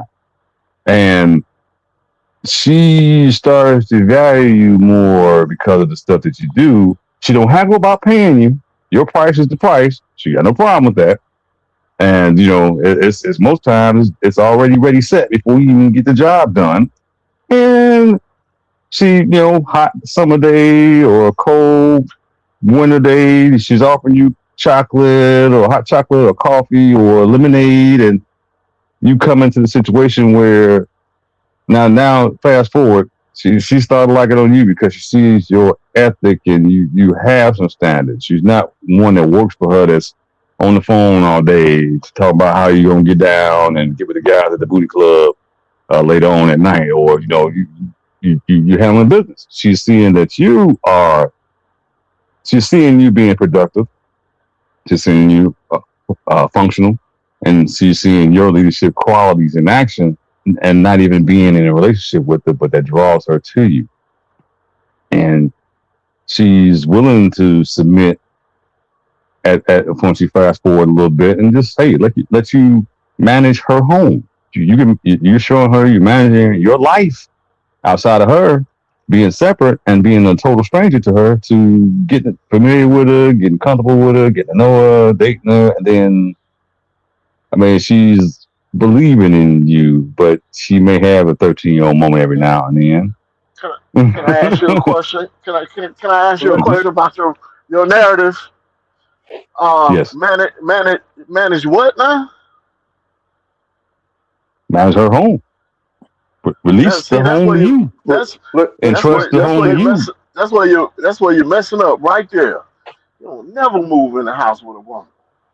She no, you still got your own place. You still got your own place. Do you know any people who have gone through that situation, gotten married, and had a productive life together over some, let's say, plus 10-year period?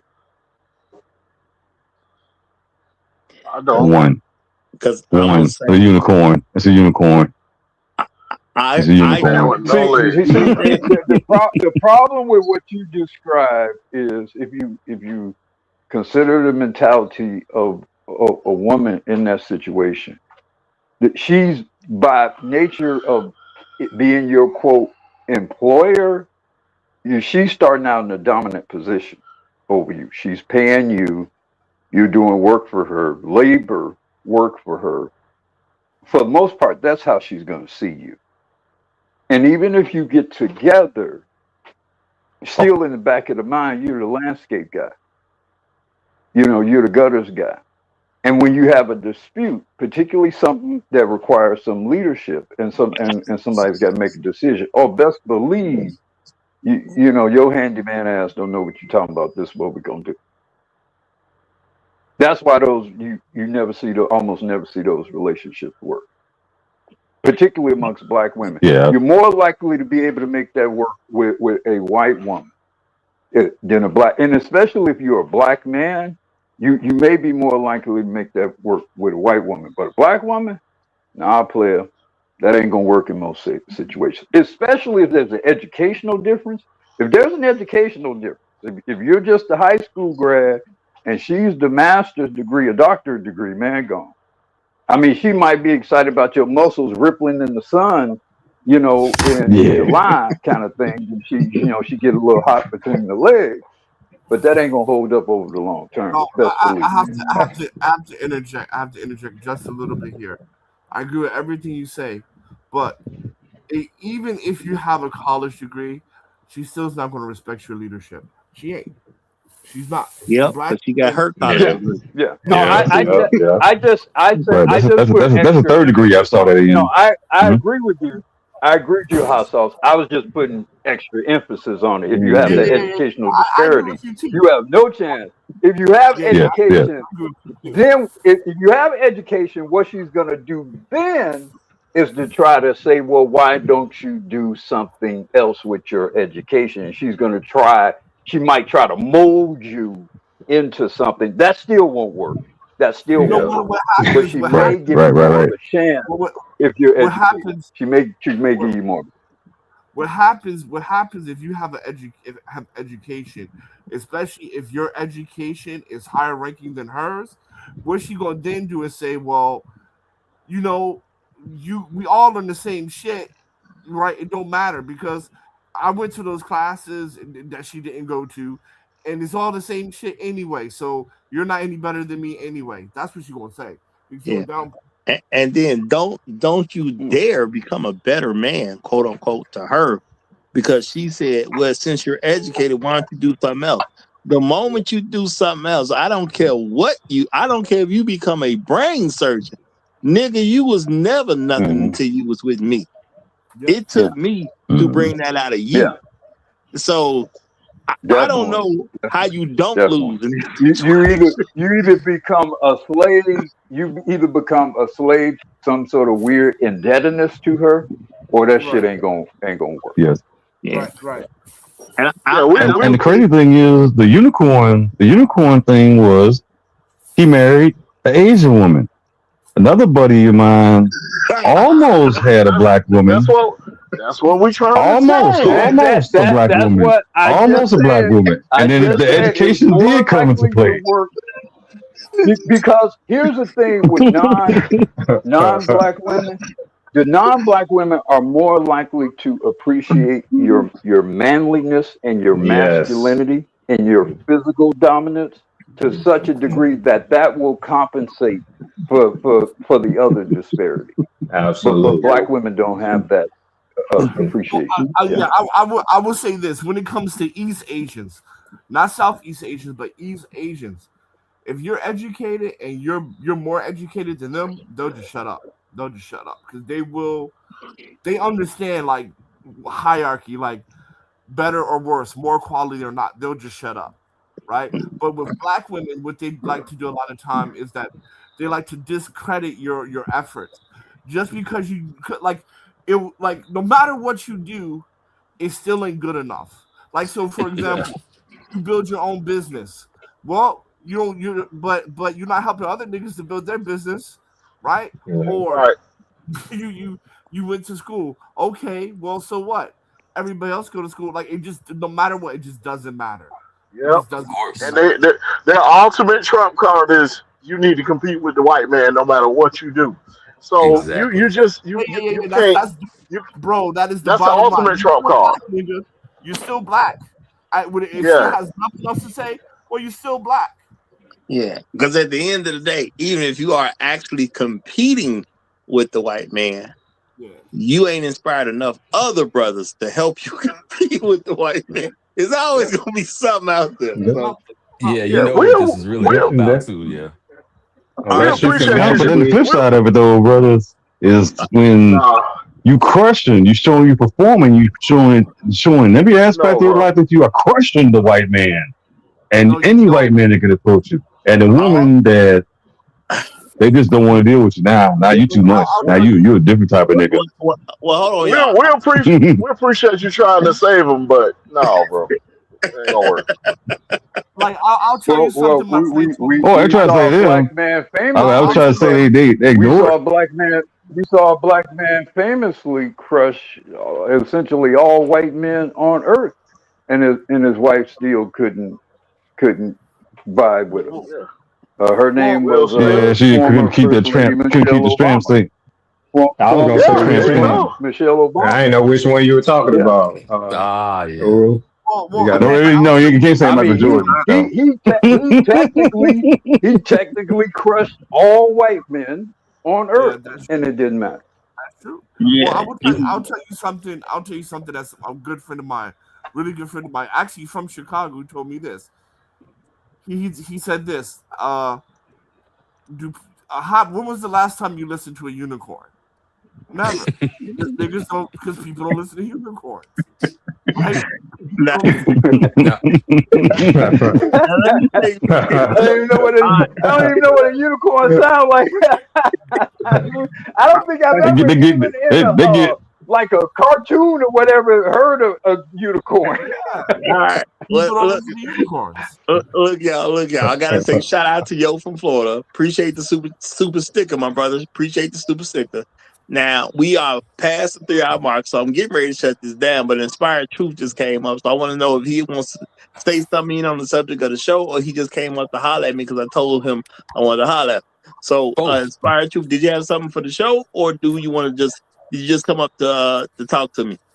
Both actually. Like so Okay. I heard so y'all brought up that idea of okay, if you have a higher degree, then you're still gonna be treated like ain't ish. Like, yeah, that happens. But that's all of this stuff really revolves around like perceived status. Like if you go and you operate with confidence, that confidence will be perceived as arrogance if somebody doesn't accept and acknowledge your status. Like that's the way that's gonna actually go. And like in terms of like the whole like racial hypergamy deal, like yeah, that's heavy. That really is heavy. Like the you I was like damn near like borderline happy seeing a a black woman like downtown the other day with a white guy that doesn't look atrocious. Like he actually had his teeth. He didn't have skid marks on his shirt. He wasn't like fat. He wasn't like bald. And I was amazed. I was like, this is incredible. I would have taken a picture, but I didn't. I would like put people's like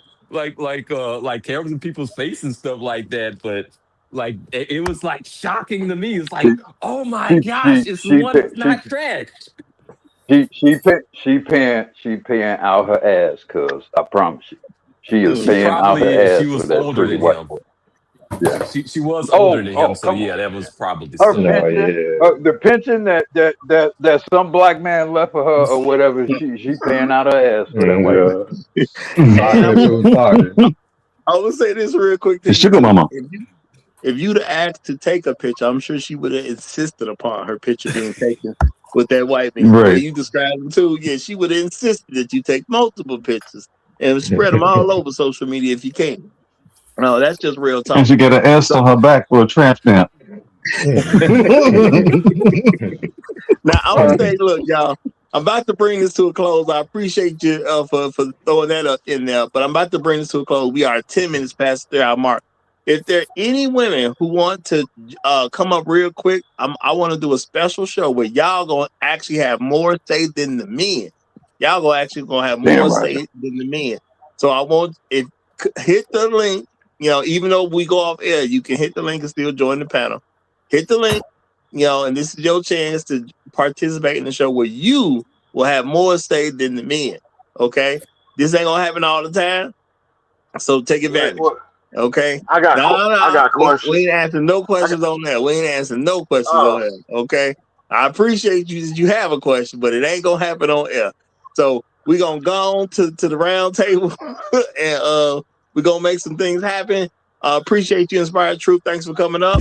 Y'all Thank you. have a good rest of y'all day. If you're new here, make sure you subscribe to the channel. Know we do this at 9 a.m. Chicago time. Not where you live, unless you happen to live in the great city of Chicago. So yeah, and that includes the suburbs and all that type of stuff. Not your time, Chicago time. Okay. Long live the habitual line steppers. I'm Roger. I'm right, and I'm out. Yeah,